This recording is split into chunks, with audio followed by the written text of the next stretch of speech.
ونستغفره ونؤمن به ونتوكل عليه ونعوذ بالله من شرور أنفسنا ومن سيئات أعمالنا من يهده الله فلا مضل له ومن يضلل فلا هادي له ونشهد أن لا إله إلا الله وحده لا شريك له ونشهد أن محمدا عبده ورسوله صلی اللہ تعالی علیہ وعلى آلہ واصحابہ وبارک وسلم تسلیما کثیرا کثیرا۔ تو یہ زیتون ٹی وی والوں کا شکریہ ادا کریں، انہوں نے اسپیکر کے نظام کو بھی کافی بہتر کر دیا ہے اور ان کی ریکارڈنگ بھی ماشاءاللہ بہت اچھی ہے۔ اب اگر آواز خراب ہوئی تو میرا اپنا ہی اسپیکر خراب ہوگا، پھر آواز خراب ہوگی۔ وہ حدیث بیان کر رہا تھا میں کہ یہ سوالات کی جو پرچیاں ہیں نا، یہ ادھر رکھ دیں تاکہ مجھے اندازہ ہو کہ اچھا یہ بھی اعلان نوٹ کر لیں کہ آئندہ نماز 8 بجے ہوگی تو بیان 15 منٹ لیٹ شروع ہوگا۔ اب جتنے بجے بیان شروع ہو رہا ہے تو آئندہ ٹھیک 15 منٹ بعد اس سے بیان شروع ہوگا۔ تو بیان یہ چل رہا تھا کہ 7 آدمی اللہ کے عرش کے سائے میں ہوں گے، ان میں ایک آخری شخص کا بیان چل رہا تھا، آج کوشش ہوگی اسی کو مکمل کر دوں۔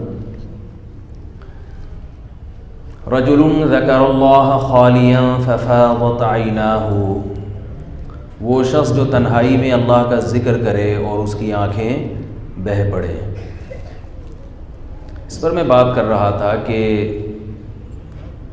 اللہ کے خوف سے یا اللہ کی محبت سے رونا، اس کی بہت بڑی فضیلت ہے۔ رونے کی نہیں، لوگ قوالی سن کے بھی روتے ہیں، وجد میں آتے ہیں، اس رونے کی فضیلت نہیں ہے۔ لوگ ویسے بھی وہ روتے ہیں بیٹھے ہوئے، وجہ نہیں بھی ہوتی تو رو رہے ہوتے ہیں، پوچھے بھائی کیوں رو رہا ہے، تو وجہ نہیں بتا پاتے وہ۔ تو اللہ کی محبت میں یا اللہ کے خوف سے رونا، اس کی بہت بڑی فضیلت ہے۔ بعض لوگ اللہ کے نافرمان ہوتے ہیں، گناہ گار ہوتے ہیں، کبیرہ علانیہ گناہ میں مبتلا ہوتے ہیں، وہ بھی رو رہے ہوتے ہیں بہت زیادہ ذکر اللہ کرتے ہوئے، تو ان کا رونا اس وقت مقبول ہے کہ جب ان کو اس گناہ پر ندامت ہو، یا تو چھوڑنے کا پکا ارادہ کر چکے ہوں یا چھڑوانے کے لیے رو رہے ہوں اللہ کے سامنے۔ سمجھ رہے بات کو؟ اس لیے رو رہے ہوں اللہ کے سامنے کہ اللہ مجھ سے یہ گناہ چھوٹ نہیں رہا تو مجھ سے یہ گناہ چھڑوا دے، اور میں بھی کوشش کروں گا تو میری مدد کر۔ تو یہ بھی کسی درجے میں رونا مقبول ہے، کیونکہ گناہ چھوڑ تو نہیں رہا لیکن چھوڑنے کی کوشش کر رہا ہے۔ اور ایک رونا وہ ہے کہ گناہ کبیرہ میں مبتلا بھی ہے، اس کو پتہ بھی ہے کہ یہ گناہ ہے، پھر بھی رو رہا ہے اللہ کی یاد میں۔ یہ والا رونا یہ پسندیدہ رونا نہیں ہے، یہ وہ رونا ہے جو مگرمچھ کے آنسو جسے کہا جاتا ہے۔ پتہ بھی ہے کہ بھئی زنا بری چیز ہے، پتہ بھی ہے کہ غیبت بری چیز ہے، پتہ بھی ہے والدین کو ستانا بری بات ہے، پتہ بھی ہے کہ فحش فلمیں دیکھنا بری چیز ہے، پتہ بھی ہے کہ حرام طریقے سے اپنی خواہش کو پورا کرنا بری چیز ہے، پتہ بھی ہے کہ سود کمانا بری چیز ہے، رو رہا ہے مگر ذرہ برابر بھی اپنی اس سودی آمدن پہ ندامت نہیں ہے، ذرہ برابر بھی اپنے گناہ پہ ندامت، کوئی بھی گناہ ہے اس پہ ندامت نہیں ہے ذرہ برابر بھی، اس کے بارے میں سوچتا ہی نہیں ہے۔ تو یہ بالکل ایسے مثال ہے کہ جس خدا کی یاد میں، جس اللہ کی یاد میں رو رہے ہیں تو اس کی اطاعت کی طرف توجہ بالکل بھی نہیں ہے، رو رو کے اس کو خوش کرنا چاہتے ہیں، تو یہ نہیں ہوتا۔ دنیا میں جو چیز نہیں ہوتی نا وہ اللہ کے قانون میں بھی نہیں ہوتی۔ یہ دو چیز دنیا میں جو فطری قانون ہے وہ دنیا اس کو نہیں مانتی نا، جو صحیح بات ہے تو اللہ بھی نہیں مانتے۔ میں مثال سے سمجھاتا ہوں۔ آپ کو اپنے والد سے بڑی محبت تھی، ابا کو دیکھتے ہی آپ ایک دم جذباتی ہو جاتے، میرے ابا، ہائے میرے ابا، اتنے پیار سے انہوں نے مجھے پالا۔ پھر ابا کو ذکر کرتے ہیں، ابا کا ذکر کا مطلب تعریف.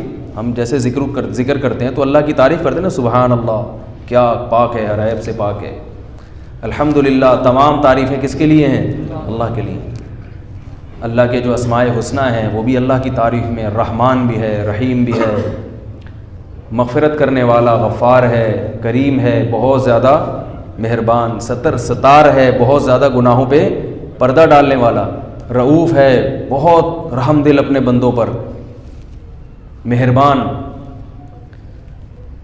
تو آپ نے کیا کیا؟ آپ اپنے ابا کو خوش کرنے کے لیے ابا سے بڑے متاثر تھے, جذباتی ہو گئے, اور ابا سے کہتے ہیں ابا آپ کی مجھ پر بڑی رحمتیں ہیں, میں بچہ تھا, چھوٹا تھا, آپ نے مجھے اپنے سینے سے لگایا. اور یہ کہتے ہوئے پھوٹ کے رو پڑتے ہیں آپ, اتنی ایک دم جذباتی ہو جاتے ہیں نا, دل سے ابا کی تعریف ہو رہی ہے نا, دل سے. ابا کہتے ہیں ٹھیک ہے بیٹا, مجھے بڑی خوشی ہوئی آج, چلو دیر آئے درست آئے, رو رہا ہے میری یاد میں, ایسا کر تھوڑا سا پانی تو پلا دے, تھوڑا سا پانی تو پلا دے. کہتے ہیں ابا پانی کے لیے اٹھنا پڑتا ہے, چل کے جانا پڑے گا, ایک تو آپ کو ہر وقت یہ کر دو وہ کر دو, اس کے علاوہ کوئی کام ہی نہیں. لیکن میں جو بات کر رہا تھا ابا آپ ہیں بہت اچھے. پھر آنسو ٹپک رہے ہیں. ابا کہتا ہے بیٹا ایسا کر, کام بھی ابا ایسا کہہ رہے ہیں جو آپ کی استطاعت میں ہے, ایسا نہیں کہ ابا کہہ رہے ہیں جا کیٹو پہاڑ کو ادھر سے ادھر کر دے. بحر عرب کراچی میں مناسب نہیں ہے, اس کو ہونا چاہیے پنجاب میں, پنجاب لے جائے اس کو. ایسا کوئی حکم دے رہے ہو تو پھر تو بات ہے. حکم بھی ایسا دے رہے ہیں جو آپ پورا کر سکتے ہیں. ابا کہہ رہے ہیں کہ بیٹا بھائی بہن کی شادی ہونے والی ہے تیری, تیرا ذمہ بھی ہے تھوڑا سا خرچہ تو بھی کرے گا. ویسے تو میں سارا کر رہا ہوں لیکن مجھے ضرورت پڑی تو پیسے دے گا نا. آپ کہتے ہیں یہ تو نہیں ہو سکتا, یہ تو نہیں ہو سکتا. ویسے ابا آپ ہیں بہت اچھے, ابا آپ ہیں بہت اچھے. پھر پھوٹ کے پھر قوالی گاتے ابا کی یاد میں, میرے ابا ایسا ابا کہاں سے لبا. پنجابی میں لبا کہتے ہیں پایا. قوالی بھی گا رہے ہیں ابا کی یاد میں, رو کے پاگل ہو گئے. پھر جھومنا شروع کر دیا. جیسے وجد میں نہیں دیکھا ہوگا یوٹیوب پہ آپ نے, وہ کوئی نعت پڑھتے ہیں تو جھومنا شروع کر دیتے ہیں نبی کی یاد میں. تو ابا تھپڑ لگا کے بھگائے گا کہ نہیں بھگائے گا؟ ابا بولے گا اگر تو میری فرما برداری نہیں کرتا تو یہ ڈرامے تو نہ کرنا بھائی, کم از کم. دوسرا بھائی ہے وہ بھی نہیں مانتا, اس کو بھی جب کچھ کہتا ہوں تو نہیں کرتا, لیکن یہ ڈرامے کم از کم نہیں کرتا. وہ گنہگار سمجھتا ہے اپنے آپ کو. ابا معذرت چاہتا ہوں, میرے سے نہیں ہوتا, بس آپ ابا ہو, رونا وونا مجھے نہیں آتا, لیکن بہرحال میری غلطی ہے, میری غلطی ابا, میں آپ کی اطاعت نہیں کرتا, مگر میں جھوموں گا اور ناچوں گا نہیں آپ کی یاد میں, نہ میں روؤں گا. ڈرامے بازی مجھ سے نہیں ہوتی. آج بہت سے لوگ اللہ کی یاد میں روتے ہیں, حج پہ جاتے ہیں وہاں رو کے پاگل ہو جاتے ہیں, عمرے پہ گئے ہیں حجر اسود سے چپک کے روتے ہیں, عورتیں رو رہی ہیں حجر اسود پہ جا کے خوب پھوٹ کے حجر اسود سے چپٹنے کی کوشش میں رو رہی ہیں, مگر پردہ نہیں ہے. حجر اسود سے چمٹنا تو فرض نہیں ہے, پردہ کرنا فرض ہے. اب وہاں جا کے رو رہی ہیں اللہ کا گھر ہے, چپٹ جاؤ لپٹ جاؤ اس سے. تو بھائی چمٹ جاؤ اس سے, لپٹ جاؤ, بہت اچھی بات ہے, اللہ کا گھر ہے, مگر جس خدا کو راضی کرنے کے لیے 4 لاکھ 5 لاکھ روپے خرچ کر کے اس کے گھر میں آئے ہو, وہ کہہ رہا ہے کہ پہلے کیا ہے, پردہ ہے. پردہ تو کر لیتی, حیا تو زندگی میں لے آتی. وہ کہتی ہیں کہ اللہ یہ تو نہیں ہوگا, بلکہ عمرے پہ جا رہے ہوتے ہیں مکس گیدرنگ کے ساتھ, جوائنٹ فیملی کے ساتھ, جس میں کزن کے ساتھ بے تکلف ہوتی ہیں. کوئی پردہ کزن اپنے کزن سے نہیں کرتی. ادھر ہوٹل بک کرایا ہوا ہے, ہوٹل کا کمرہ, یہاں چچزاد بھائی بھی ہے, اس کی چچزاد بہن بھی ہے, دیور بھی ہے, بھابھی بھی ہے, ایک ہی کمرے میں. اس بے حیائی کا تصور تھا. جوان بھابھی ادھر ہی, جوان دیور, ایک ہی کمرے میں 30-40 دن 20 دن گزار دیتے ہیں اکٹھے بے پردگی کے ساتھ. کزنیں اپنے کزنوں کے ساتھ گزار دیتی ہیں. کیسی وہ, میں نے ابھی وہ زینب بیچاری بچی کے ساتھ جو زیادتی ہوئی نا, اس پہ میں نے ایک بیان دیا تھا. اس میں میں نے کہا کہ بے حیائی پھیل رہی ہے, بے پردہ خواتین بھی اس کی ذمہ دار ہیں. جو مردوں کی ہوس کو بھڑکانے کا ذریعہ بنتی ہیں. تو اس پہ بہت سے لوگوں نے نیگیٹو کمنٹس بھی کیے. ان میں کسی نے کہا کہ آنکھوں میں حیا ہو تو پھر عورت کو پردہ کرنے کی ضرورت نہیں ہے. یعنی مرد کی آنکھوں میں اگر حیا ہو تو پھر عورت کو پردہ کرنے کی ضرورت نہیں ہے. یہ جاہلوں والی باتیں ہیں, بیکار قسم کی باتیں ہیں. مرد کی آنکھوں میں جیسے حیا کی ضرورت ہے, ایسے ہی عورت کو بھی اس بات کی ضرورت ہے کہ وہ مرد کو کی ہوس کا نشانہ نہ بنے, اور مرد کو جو ہے مرد کی ہوس کا اپنے آپ کو نشانہ بننے بھی نہ دے. یہ تو فطری چیز ہے نا. جب کوئی ایسی عورت نظر آئے گی تو مرد کی طبیعت اس کی طرف مائل ہوگی, کتنا ہی نیک ہو, کتنا ہی پرہیزگار ہو. وہ مرد کی ذمہ داری بھی ہے نظر کی حفاظت کرنا. نظر پڑ جائے تو برے خیالات دل میں نہ لانا, لیکن ساتھ ساتھ عورت کی ذمہ داری بھی ہے کہ وہ پردہ کرے. تو اب کزنیں اکٹھی ہو رہی ہوتی ہیں وہاں, سفر میں بھی ساتھ. دیکھا ہے عمرے میں حج پہ لوگوں کو بعض دفعہ ہوٹل ملتا ہے, ساتھ والا فیملی ہوتی ہے, اس میں سب اکٹھے رہ رہے ہوتے ہیں. میں حیران ہوتا ہوں, جوان لڑکی جوان لڑکوں کے ساتھ 20 دن 30 دن 40 دن اکٹھے رہ رہے ہیں. اللہ کو غصہ نہیں آئے گا؟ وہی چلو اللہ کے گھر کی زیارت کے لیے جا رہے ہو تو وہاں تو پردے کا اہتمام کرو. بھائی کزن ادھر نہیں ہوں گے, اس کمرے میں نہیں ہوں گے, ادھر ٹھیک ہے, وہاں جیسے مرضی تھے. یہاں اللہ کو خوش کرنے آئے ہیں, کم از کم جس کو خوش کرنے آئے ہو اس وقت تو اس کے گھر جا کے تو نافرمانی سے بچے انسان. گناہ کو گناہ سمجھنا چھوڑ دیا ہے. دین اور مذہب بھی ایک انٹرٹینمنٹ سا بنتا جا رہا ہے, تفریح بنتی جا رہی ہے. تو یہ بھی ایک تفریح بنتی جا رہی ہے. میرا گلا آج پتہ نہیں خشک بہت ہو رہا ہے. کوئی تھوڑا سا پانی اگر لا دیں نا, وہاں سے پیچھے جو بیٹھے ہوئے تھوڑا سا پانی لا دیں, وہ بار بار گلا خشک ہو رہا ہے. تو یہ بھی تو تفریح بن چکی ہے.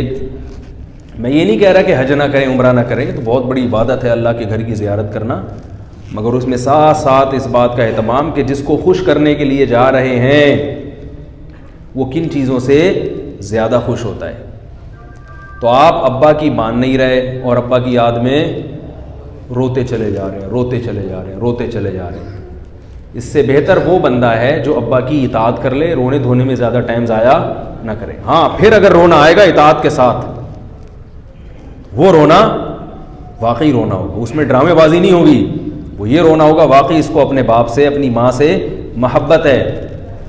تو اسی طرح یاد رکھیں, اگر کوئی ابا کی نافرمانی تو نہیں چھوڑتا لیکن اسے احساس ہے, ابا کے سامنے جاتے ہوئے شرم آتی, اور جب ابا کے سامنے جاتا ہے تو آنکھوں سے آنسو ٹپ ٹپ گرنا شروع ہو جاتے ہیں کہ میں نے غلط کیا,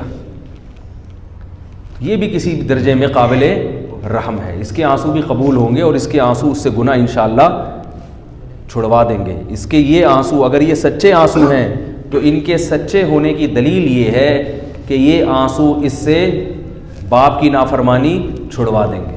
تو اللہ کی محبت میں اگر کوئی رو رہا ہے, اللہ کو خوش کرنے کے لیے اگر کوئی رو رہا ہے, اس رونے کے سچے ہونے کی دلیل اور علامت یہ ہے کہ آہستہ آہستہ گناہوں سے نفرت پیدا ہو رہی ہے اس کے دل میں, اس کو گناہوں کا احساس ہو رہا ہے. پورے گناہ نہیں بھی چھوٹ رہے تو آہستہ آہستہ چھوٹنے کی طرف جا رہا ہے. اور اگر گناہ چھوڑنے کی طرف نہیں جا رہا, سارا دن روتا رہے, الٹا لٹک کے روتا رہے, قوالیوں میں ناچتا رہے, ادھر گرے ادھر گرے, بے ہوش ہو کے مر جائے, اللہ کو ایسے رونے کی کوئی ضرورت نہیں ہے. حضرت عمر رضی اللہ تعالی عنہ نے ایک پادری کو دیکھا جو اللہ کی عبادت کرتے کر کے سوکھ کے کانٹا بن چکا تھا, گال پچک گئے تھے اس کے. حضرت عمر اسے دیکھ کے رونے لگے. حضرت عمر اسے دیکھ کے, بولو نا بھائی, اگر آپ نہیں بولو گے تو میں آپ کو دیکھ کے رونے لگوں گا. پھر بتا رہا ہوں, حضرت عمر اسے دیکھ کے رونے لگے. کسی نے پوچھا کیوں روتے ہیں؟ انہوں نے کہا اس کی حالت پہ ترس آ رہا ہے, اس کی حالت پر تعجب ہو رہا ہے کہ جزاک اللہ,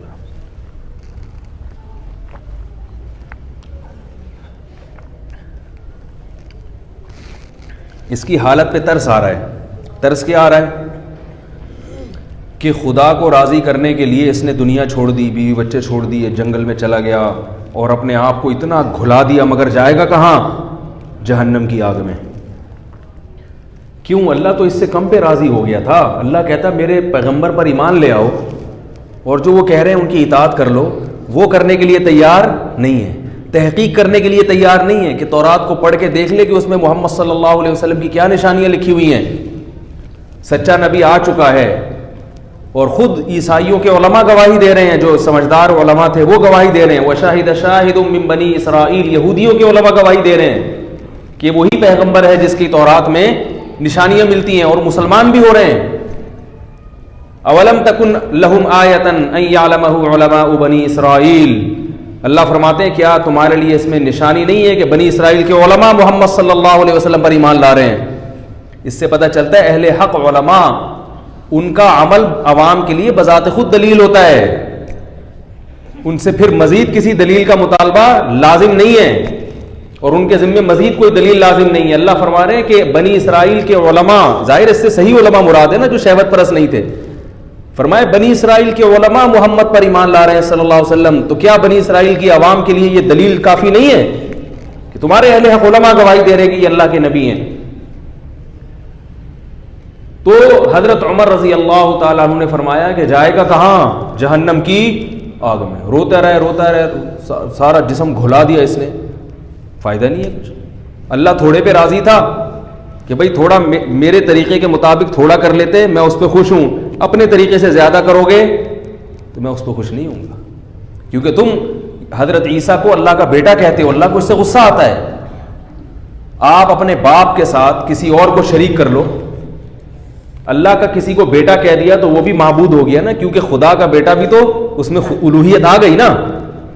ایک بادشاہ کے ساتھ کسی دوسرے کو الہ بنا لیا آپ نے. آج کل عیسائی یہ کہہ رہے ہیں کہ ہم عیسیٰ علیہ السلام کو اللہ کا بیٹا تھوڑی مانتے ہیں, کوئی اس طرح میں کلپ آ رہے ہیں کہ ہم نے کب کہا کہ اللہ تعالیٰ کسی کو جنتا ہے؟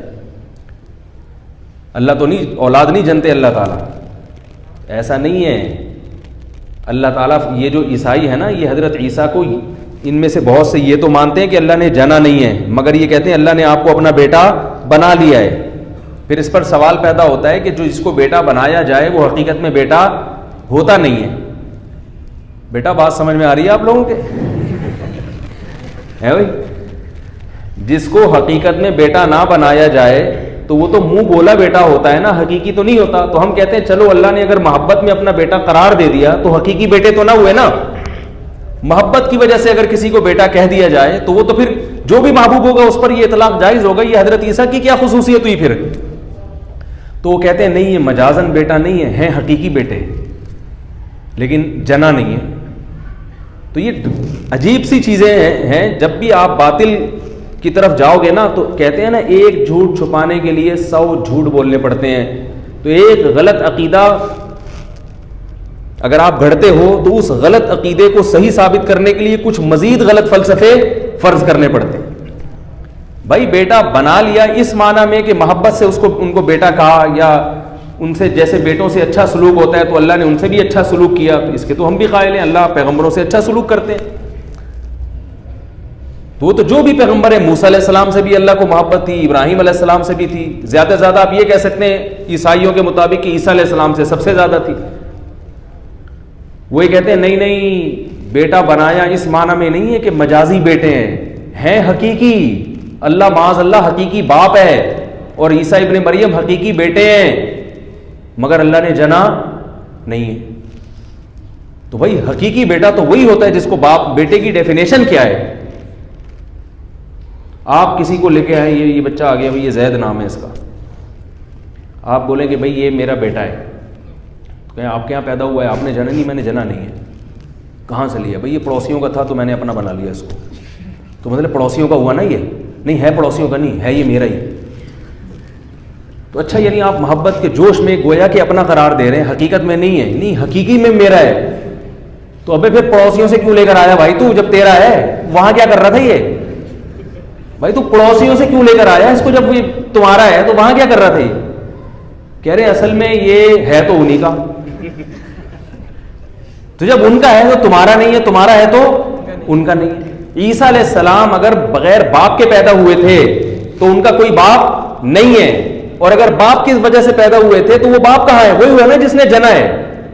ہم تو کہتے ہیں عیسیٰ ابن مریم کو حضرت مریم نے جنا ہے, باپ نے جنا ہی نہیں ہے, باپ تھا ہی نہیں ان کا. اللہ نے اپنی طاقت اور قدرت سے, اپنے کلمے سے ان کو پیدا کر دیا, ان کو. کلمہ کن کی طاقت سے. کلمے کا مطلب یہ نہیں کہ اللہ کا کلام مجسم ہو کے آیا, یہ بھی عیسائی کہتے ہیں. کلمے کا مطلب اللہ کے کلمہ کن کی طاقت کے, ہو جا تو وہ ہو گئے. اس کلمہ کن کی طاقت سے اللہ نے ان کو پیدا کیا.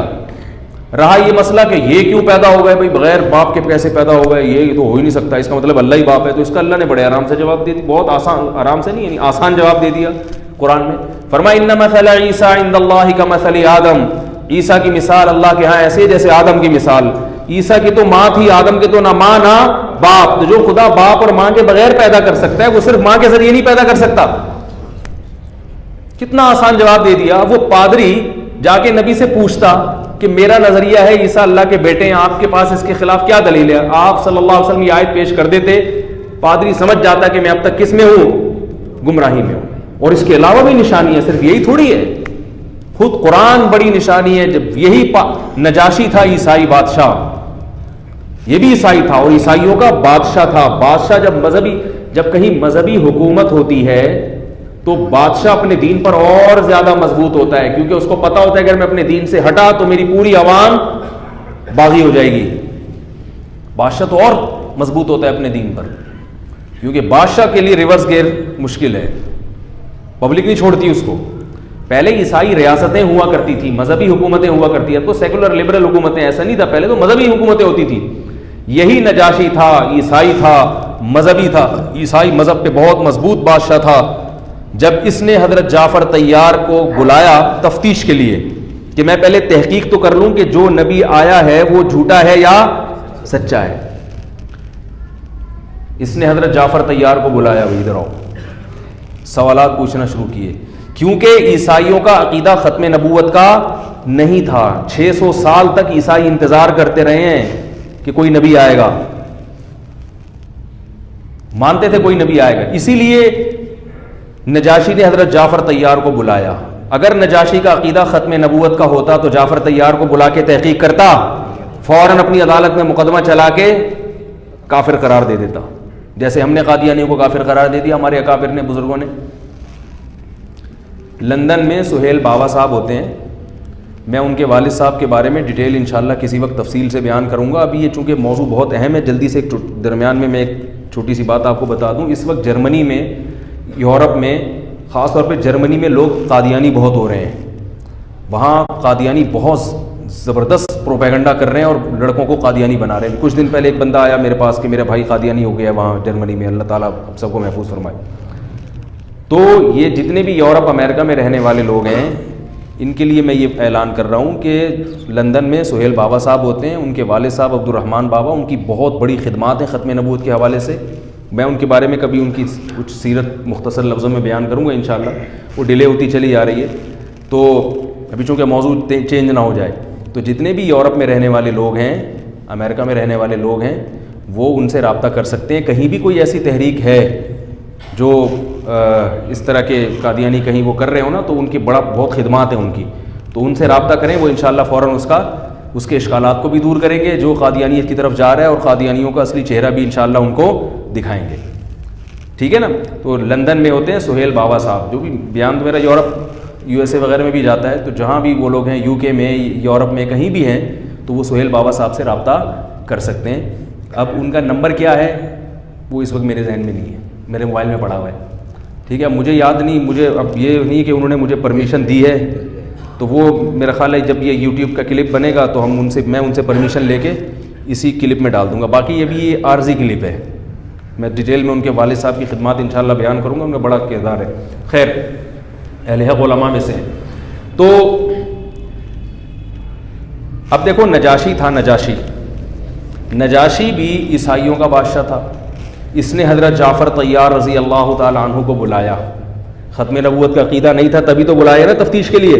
جبکہ ہمارے علماء نے لکھا ہے, ائمہ کرام نے, فقہاء نے, کہ اگر کسی شخص نے نبوت کا دعویٰ کیا اور کوئی شخص اس کے پاس تفتیش کے لیے پہنچا کہ یہ دعوے میں سچا ہے یا جھوٹا, اسی وقت اسلام سے خارج ہو جائے گا. کیونکہ اب اللہ تعالیٰ نے نبوت کا سلسلہ محمد صلی اللہ علیہ وسلم پہ ختم کر دیا. کیونکہ تفتیش کے لیے جانا اس کی علامت ہے کہ آپ کو محمد صلی اللہ علیہ وسلم کو سفیر بھی مان رہے ہو, اللہ کا رسول بھی مان رہے ہو, لیکن ان کی بات پر آپ کو یقین نہیں ہے.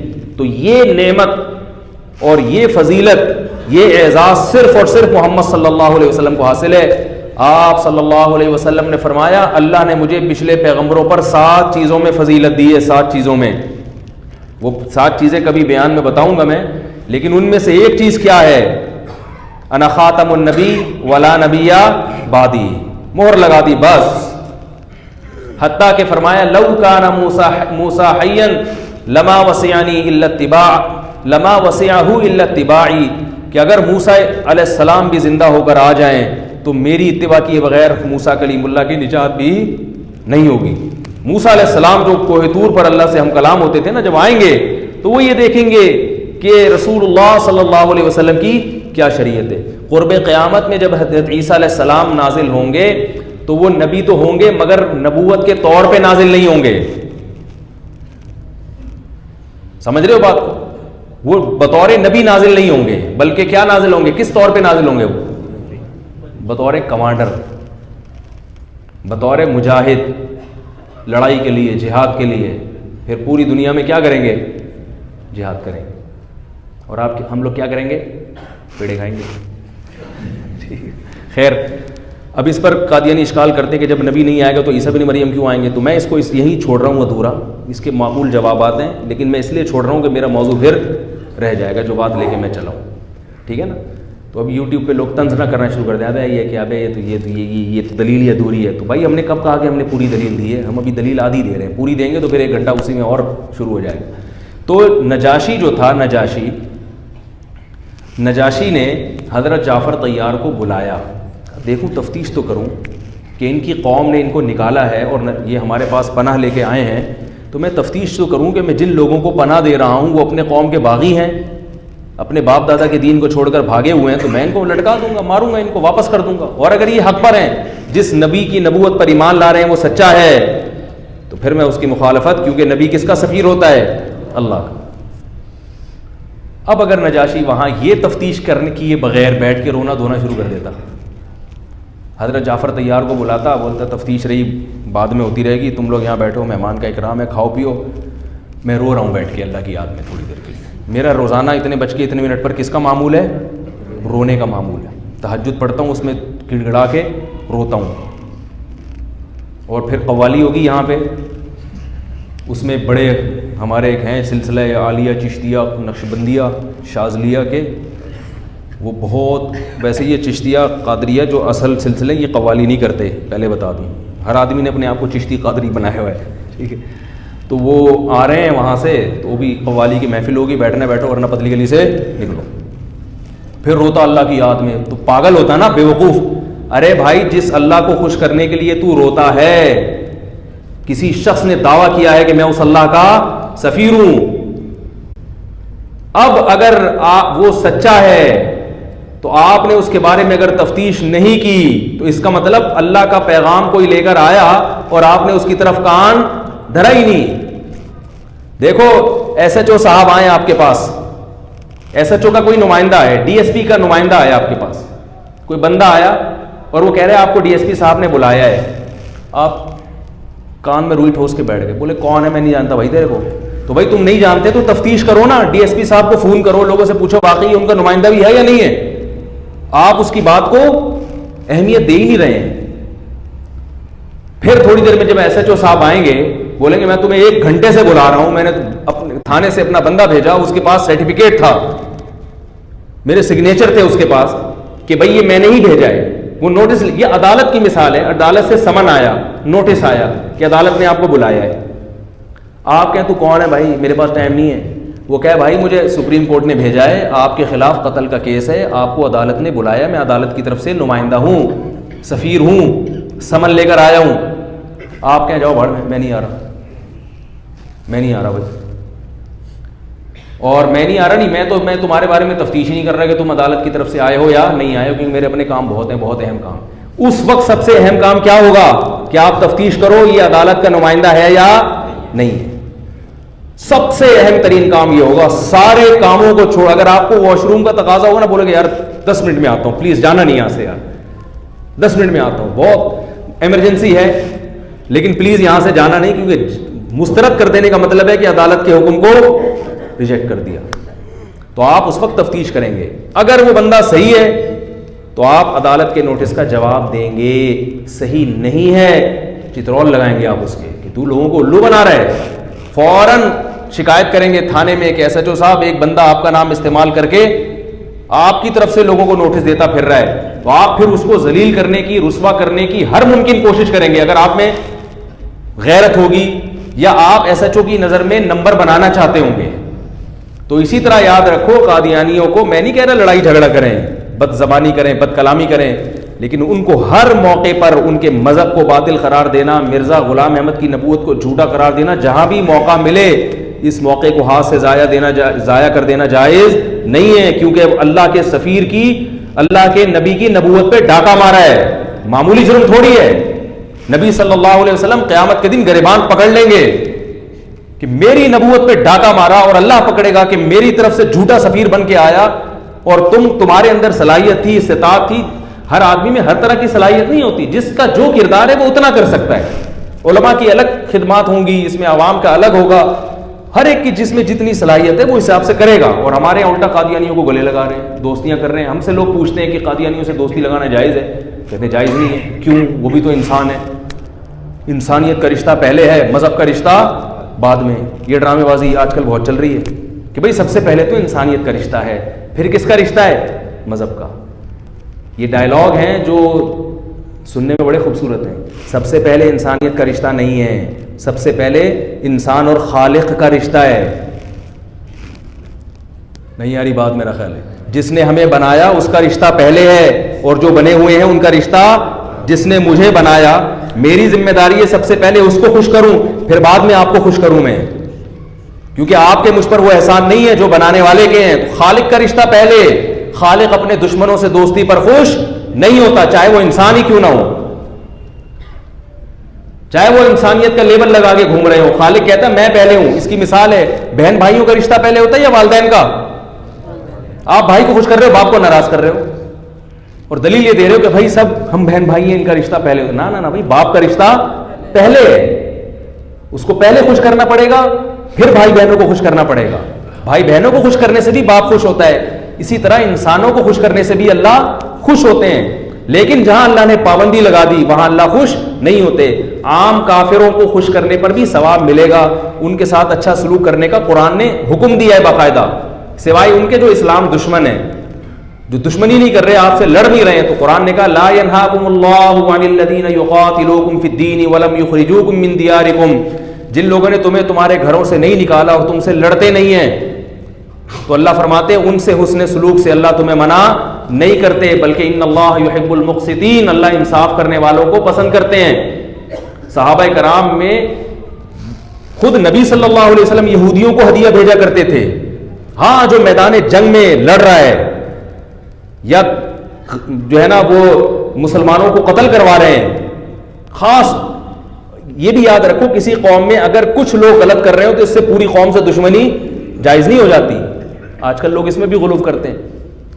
جو لوگ لڑ رہے ہیں ان سے دوستی رکھنے کی اجازت نہیں ہے. لیکن قادیانی کا مسئلہ عام کافروں جیسا نہیں. عام کافر ہمارے نبی کی نبوت پہ ڈاکہ نہیں مارتے اور اپنے آپ کو مسلم نہیں کہتے. سب سے بڑی بات یہ کہتے ہم عیسائی ہیں تم مسلم ہو, لکم دینکم ولی دین. قرآن نے کہا تمہارے لیے تمہارا مذہب, ہمارے لیے ہمارا مذہب. قیامت میں اللہ فیصلہ کر دے گا کہ کون جنت میں جائے گا اور کون جہنم.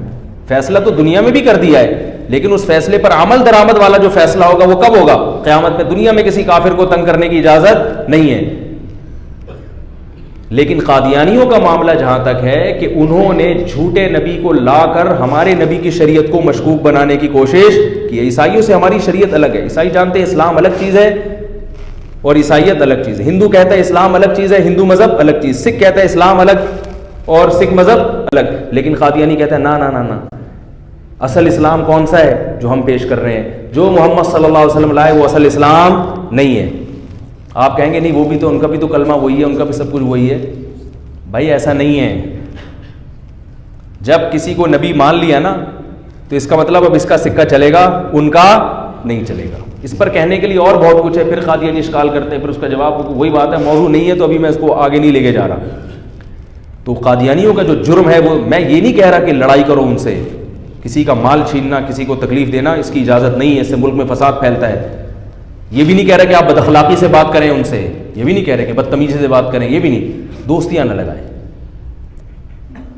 کاروباری حد تک کوئی معاملہ اگر کسی مجبوری سے پیش آ جائے تو بقدر ضرورت اول تو کوشش کریں ان کے ساتھ کاروبار نہیں کریں. مجبوری ہو گئی، کوئی سخت مصیبت میں پھنس گئے تو بس ضرورت کی حد تک سلام دعا، دعوت میں جا رہے ہیں، ان کے ولیمے میں جا رہے ہیں. کیا جواب دو گے ان صحابہ کو جنہوں نے مسیلمہ کذاب جھوٹے نبی کی نبوت کو ختم کرنے کے لیے، کتنے سارے صحابہ، 70 سے زیادہ حفاظ شہید ہوئے تھے. ختم نبوت پہ جب ڈاکہ پڑا ہے تو 70 سے زیادہ صحابہ شہید ہوئے ہیں، ان کے ہاتھ پاؤں کٹے ہیں کہ نبی کی نبوت پہ ڈاکہ ہم برداشت نہیں کریں گے. تو ان کٹے ہوئے صحابہ کو قیامت کے دن کیا جواب؟ وہ کہیں گے ہم نے تو اپنی جانیں کٹا دی اور تم ان سے دوستیاں لگا رہے ہو. تو اس لیے یہ معاملہ بڑا حساس ہے. خیر، تو نجاشی نے کیا کیا؟ اگر نجاشی وہاں رونا دھونا شروع کر دیتا، ہائے میں تو ابھی قوالی ہے اور میں رو رہا ہوں، ابھی تو ہمارے یہاں شب برات آنے والی ہے، ابھی جو ہے پروگرام آنے والا ہے، ابھی ایک چینل پہ اس میں رو کی دعائیں ہوں گی، میں اس چینل میں بیٹھوں گا. نجاشی عقل مند تھا، وہ سمجھ گیا کہ ابھی دعویٰ کیا ہے کہ محمد صلی اللہ علیہ وسلم اللہ کے سفیر ہیں، تمام کاموں سے زیادہ اہم یہ کام اب آ گیا ہے. نجاشی اس وقت عیسائی مذہب پہ، برحق مذہب پہ تھا، اس وقت عیسائی مذہب برحق تھا. تو نجاشی کس پر تھا؟ اس وقت ہدایت پر تھا، وہ بھی اللہ کے لیے تھا. اب مسئلہ کیا ہو رہا ہے کہ اللہ کیا کہہ رہا ہے کہ جب نبوت کا دعویٰ ہے تو کیا کرو؟ تفتیش کرو. اس کے پاس تفتیش کا جو ذریعہ تھا وہ جعفر طیار ہی تھے.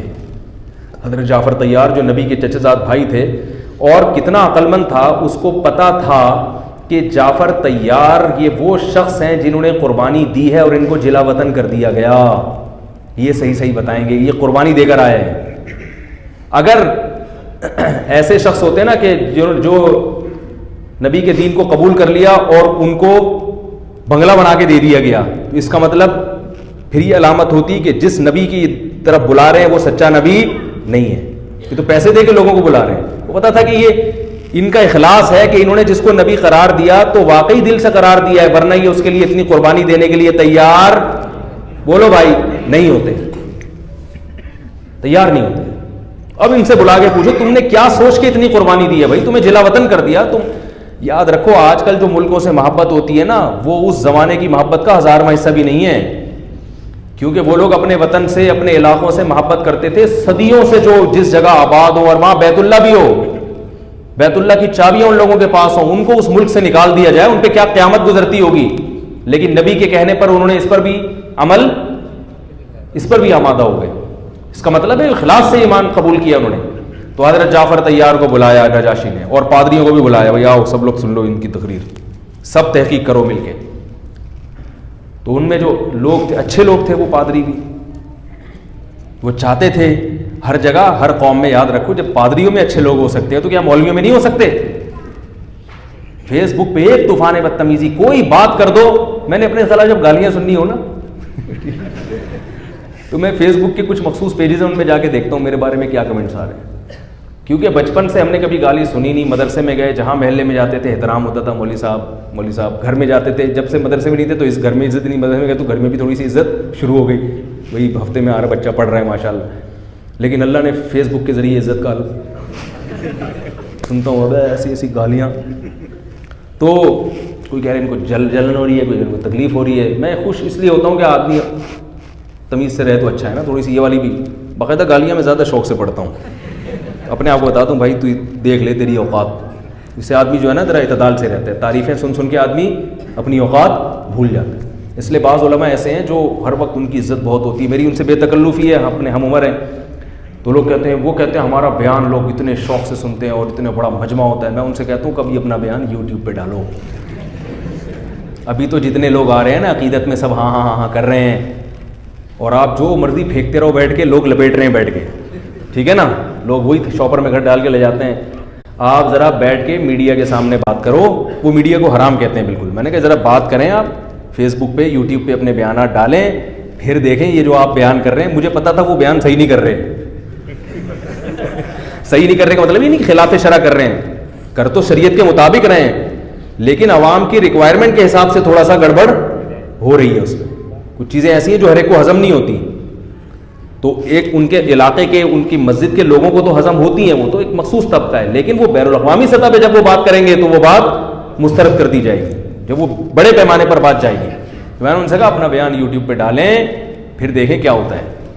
تو خیر, تو جعفر طیار نے بلایا, حضرت نجاشی نے کیا کیا, میں یہ بتا رہا تھا جب پادریوں میں اتنے اچھے تھے ان سب آمادہ ہو گئے بادشاہ کی بات پر. ہرقل کے ساتھ معاملہ الٹا ہوا تھا. ہرقل کو جب دعوت دی نا حضرت سفیان رضی اللہ تعالیٰ عنہ نے, ابو سفیان رضی اللہ تعالیٰ عنہ نے, تو ہرقل بات مان گیا ابو سفیان کی, لیکن اس کو کیا خیال آیا کہ اگر میں نے نبوت قبول کر لی تو میری قوم میرا ساتھ چھوڑ دے گی, میری قوم میرا ساتھ چھوڑ دے گی. تو دنیا پر اس نے سودا کیا. تو اس کی قوم بے وقوف تھی کہ نہیں تھی؟ اس کے جو مشیر وزیر بیٹھے ہوئے تھے وہ بے وقوف تھے, مروانے والے تھے. تو اللہ تعالیٰ فرماتے ہیں کہ وہ حدیث میں آتا ہے کہ نجاشی نے پادریوں کو بلایا, وہ بھی سمجھدار پادری تھے, بڑی بڑی داڑیاں تھیں ان کی. وہ آ کے بیٹھے اور نجاشی نے سوالات پوچھنا شروع کر دیے حضرت جعفر طیار رضی اللہ تعالیٰ عنہ سے. حضرت جعفر طیار سے مختلف سوالات پوچھا کہ وہ کیا کس چیز کی دعوت دیتے ہیں وہ. تو حضرت جعفر طیار نے فرمایا کہ ہم مردار کھایا کرتے تھے. انہوں نے ہمیں بتایا کہ جانور ذبح کر کے کھاؤ. ہم رشتہ داریوں کو توڑا کرتے تھے. انہوں نے کہا کہ رشتہ داری کو جوڑو. امانتوں میں ہم خیانت کیا کرتے تھے, اور بہت سارے حکام جو شریعت کے بالکل فطرت کو اپیل کرنے والے.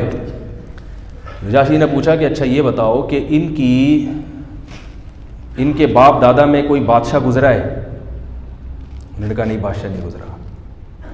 نجاشی نے کہا اگر کوئی بادشاہ گزرا ہوتا نا تو میرے ذہن میں آتا کہ بیٹے کو بھی شوق کیا ہو رہا ہے, سرداری کا. بادشاہوں کے بیٹوں کو سردار بننے کا شوق ہوتا ہے, کوئی نہیں گزرا. کہا یہ کس قبیلے کے ہیں, یعنی خاندانی لحاظ سے جس قبیلے میں یہ آئے ہیں تو وہ میں نے ایک دفعہ بیان میں کہا نا کہ نکاح کرتے ہوئے خاندان کو بھی دیکھنا چاہیے. اس پہ بعض لوگوں نے طنز کیا کہ اسلام میں ذات پات کا فرق نہیں ہے, کون قرآن حدیث کی روشنی میں جواب دو, یہ بے تم مولویوں کے پیچھے بھاگتے ہو, اصل چیز ہے قرآن حدیث. اس طرح کے طنز آئے میرے کو. تو یہ خاندان کا کیوں پوچھ رہے ہیں؟ ایک تو ہے ہندوؤں میں ذات پات کا تصور, وہ الگ ہے. اس میں تو یہ کہ جو بری ذات ہے وہ قیامت تک کے لیے بری ہے, چاہے اس میں کتنے اچھے لوگ پیدا ہو جائیں. وہ اسلام کا وہ تصور نہیں ہے ذات پات والا. اسلام گراؤنڈ ریئلٹی کو دیکھ کے فیصلہ کرتا ہے کہ کون سی خاندان اچھا ہے اور کون سا خاندان, بلکہ اسلام نہیں فیصلہ کرتا, لوگوں پہ چھوڑ دیتا ہے. بعض خاندان گھٹیا حرکتوں میں مشہور ہوتے ہیں, مشہور ہیں گھٹیا حرکتوں میں. ان میں اچھے لوگ جو پیدا ہو جائیں گے وہ برے نہیں کہلائیں گے پھر, لیکن وہ خاندان کیا کہلائے گا کہ بھئی یہ اچھے لوگ نہیں ہیں. ہوتا ہے نا بعض خاندانوں میں گالم گلوچ, فحش کلامی. اور بعض خاندان کیسے ہوتے ہیں, بات کرتے ہیں تو منہ سے پھول جھڑتے ہیں. ان کے یہاں ماں باپ کا احترام ہوتا ہے اور رشتہ داروں کا ایک وقار ہوتا ہے, چھوٹے بڑوں کا ادب کرتے ہیں, سخاوت ہوتی ہے ان کے اندر. تو جن خاندانوں میں یہ چیز ہوگی وہ اچھے نہیں کہلائیں گے. تو اب قرآن حدیث کی دلیل دیں گے یہ اچھے نہیں ہیں, یہ برے ہیں, اور وہ جو برے ہیں وہ کیا ہے, قرآن حدیث کی روشنی میں اچھے ہیں. تو کامن, یہ تو سینس لیس ہونے کی دلیل ہے, مشاہدے کے خلاف بات ہے. ہر دور میں ایسا ہوتا رہا ہے کہ کچھ خاندان اپنی اچھی خصوصیات کی وجہ سے اچھے کہلاتے رہے ہیں اور کچھ خاندان اپنی برائیوں کی وجہ سے برے کہلاتے رہے. ہاں, ان برے لوگوں میں اگر کوئی اچھا پیدا ہوگا تو ہم اس کو کیا کہیں گے, اچھا. جبکہ ہندوؤں کے برے خاندان میں اگر کوئی اچھا بھی پیدا ہو جائے وہ اس کو پھر بھی کیا سمجھتے ہیں, نیچ ہی سمجھتے ہیں. اور وہ نیچ خاندان چاہے جتنی اچھے کام شروع کرتے ہیں ان کے وہ پھر بھی کیا کہلاتے ہیں, نیچ ہی کہلاتے ہیں. اور بڑے والے جتنے ہی ظالم جابر بن جائیں, بد اخلاق بن جائیں, وہ کہتے ہیں پیدائشی ہیں بس. یہ ایسا نہیں ہوتا, اسلام اس چیز کو نہیں مانتا. سمجھ رہے ہیں؟ تو اب ابراہیم علیہ السلام کی جو اولاد تھی وہ روئے زمین پر سب سے اچھا خاندان تھا, کیونکہ اس میں پیغمبروں کی سخاوت, پیغمبروں کی دیانت, پیغمبروں کا سچ, یہ ساری اچھی صفات باپ سے ملتی ہے نا انسان کو. یہ چیزیں بھائی ایسا نہیں ہوتا کسی بندے کو دیکھ کر انسان کہتا ہے یار کسی اچھے باپ کی اولاد لگ رہا ہے. کہتے ہیں نا لوگ, اس لیے کہ باپ اچھا ہو تو عام طور پر بچہ کیا نکلتا ہے, قاعدہ کلیہ نہیں ہے لیکن عموماً کیا نکلتا ہے. اور ابا اگر ہیروئن کی چرسی ہو, گٹکے کھاتے ہو, تو بچہ عام طور پر کیا نکلتا ہے, وہ بھی گٹکے والا نکلتا ہے. لیکن ضروری نہیں ہے, بعض اچھے بھی نکل آتے ہیں. سمجھ رہے ہو؟ عام طور پر عمومی جو بات ہو رہی ہے وہی ہے. تو ابراہیم علیہ السلام کی جو اولاد ہوگی وہ اس میں خیر غالب ہوگی کہ نہیں ہوگی؟ اللہ کے خلیل کی اولاد ہے, انہوں نے تربیت کی بھائی, پھر ان کی اولاد نے اپنی اولاد کی تربیت کی. یوسف علیہ السلام کی اولاد, یہ سب تو حدیث میں آتا ہے کہ اللہ نے سب سے بہترین خاندان میں مجھے پیدا کیا ہے. اور یہ شہرت مشہور تھی کہ آپ صلی اللہ علیہ وسلم کا خاندان بڑا اونچا ہے, دولت میں نہیں, عزت اور شرافت میں. اونچے خاندان کا مطلب نہیں کہ وہاں پیسے زیادہ ہوں, بڑے بڑے گھٹیا نیچ لوگ ہیں بعض پیسے والوں میں بھی بڑے بڑے نیچ خاندان پائے جاتے ہیں. تو خاندانی ہونا الگ چیز ہے, دولت اور اچھے بھی لوگ پائے جاتے ہیں پیسے والوں میں, اسی طرح غریبوں میں اچھے لوگ بھی پائے جاتے ہیں. اور تو اچھا برا ہونا دولت مند ہونے سے تعلق نہیں ہے, اس کا تعلق کس سے ہے کہ آپ کے اندر جو گاڈ گفٹڈ صلاحیتیں ہیں وہ کتنی ہیں, وہ کیسی ہیں. تو نجاشی نے پوچھا کہ ان کا خاندان کیسا ہے, کس خاندان میں. انہوں نے بتایا کہ سب سے بہترین خاندان جو قریش اور اس میں بنو ہاشم, اس میں پیدا ہوئے. تو نجاشی ان سب چیزوں کو نوٹ کر رہا تھا کہ وہ کہا کہ نبی کبھی کسی کمتر خاندان میں نہیں آتے, ہمیشہ سلیکٹڈ خاندان ہوتے ہیں. سلیکٹڈ قوم تھی عرب جس میں اللہ نے نبی کو بھیجا. ان میں کچھ ہزار برائیوں کے باوجود, بت پرستی کے باوجود, کچھ چیزیں ان میں بڑی زبردست تھیں عربوں میں. نمبر 1 ان میں لڑکوں سے بدکاری کا تصور نہیں تھا. کوئی ایک واقعہ بھی ملتا وہ جانتے ہی نہیں تھے یہ کیا چیز ہوتی ہے, کیونکہ یہ بہت ہی گھٹیا عمل ہے. زنا کرتے تھے. زانی کا علاج آسان ہے کہ اس کو بتا دو یہ غلط ہے, نکاح کر لو تو کیا ہو جائے گا, کیونکہ اللہ نے بنایا تمہارے لیے. عورت کو مرد کے لیے, مرد کو عورت کے لیے. محل تو ہے نا وہ, لڑکا تو محل ہی نہیں ہوتا. یہ تو بہت ہی گھٹیا حرکت ہے. عربوں میں یہ عادت نہیں تھی. عربوں میں اسی طرح اپنی حرام شہوت کو دوسرے طریقوں سے پورا کرنا جو آج کل معاشرے میں رائج ہے, اس کو بھی عرب لوگ نہیں جانتے تھے. بالغ ہوتے نکاح کرتے, وہ کہتے تھے وہ اس عورت ہے جس کے لیے اللہ نے ہمیں بنایا اور اللہ نے ہمارے لیے بنایا. تو یہ بالکل نیچر کے قریب ہے. ایسی قوم میں اگر زنا ہوگا تو زنا چھڑوا کے نکاح پہ لا سکتے ہو, لیکن جو دوسری گھٹیا حرکتیں کسی قوم میں آ جائیں نا, لوط علیہ السلام کی قوم میں لڑکوں سے بدفعلی آئی, پوری قوم کو اللہ نے اٹھا کے پٹخ کر دیا, مگر وہ قوم عادت چھوڑنے کے لیے تیار نہیں ہوئی. پھر بھی کوئی مایوس نہ ہو, اگر کوئی سچی توبہ کرے چھوٹ جاتی ہے. علماء سے کسی کو اللہ نہ کرے یہ اس برائی میں مبتلا ہو تو مایوس نہ ہو, اللہ کی رحمت سے علماء سے تعلق, بزرگوں سے تعلق قائم کرے, اور انشاءاللہ اللہ غفور رحیم ہے, آہستہ آہستہ یہ برائی اس سے چھوٹ جائے گی. لیکن بتا رہا ہوں کہ ہے یہ گھٹیا حرکت. اسی طرح کنجوسی گھٹیا حرکت ہے. عرب کنجوس نا, دولت گن گن کے. یہودی کیا کرتے ہیں ہر وقت بینک بیلنس, جس کے پاس زیادہ پیسہ ہو سمجھتے ہیں بہت اچھا. عرب کہتے تھے جو زیادہ خرچ کرنے والا ہے وہ زیادہ اچھا ہے. سخاوت کے مقابلے ہوتے تھے, سخاوت کے مقابلے ہوتے تھے ان کے. کنجوس آدمی پنپ نہیں سکتا تھا اس معاشرے میں. حاتم طائی اسی عربی کا تو ہے نا, تو یہ اچھی کوالٹیز تھی. پھر زبان کے پکے تھے.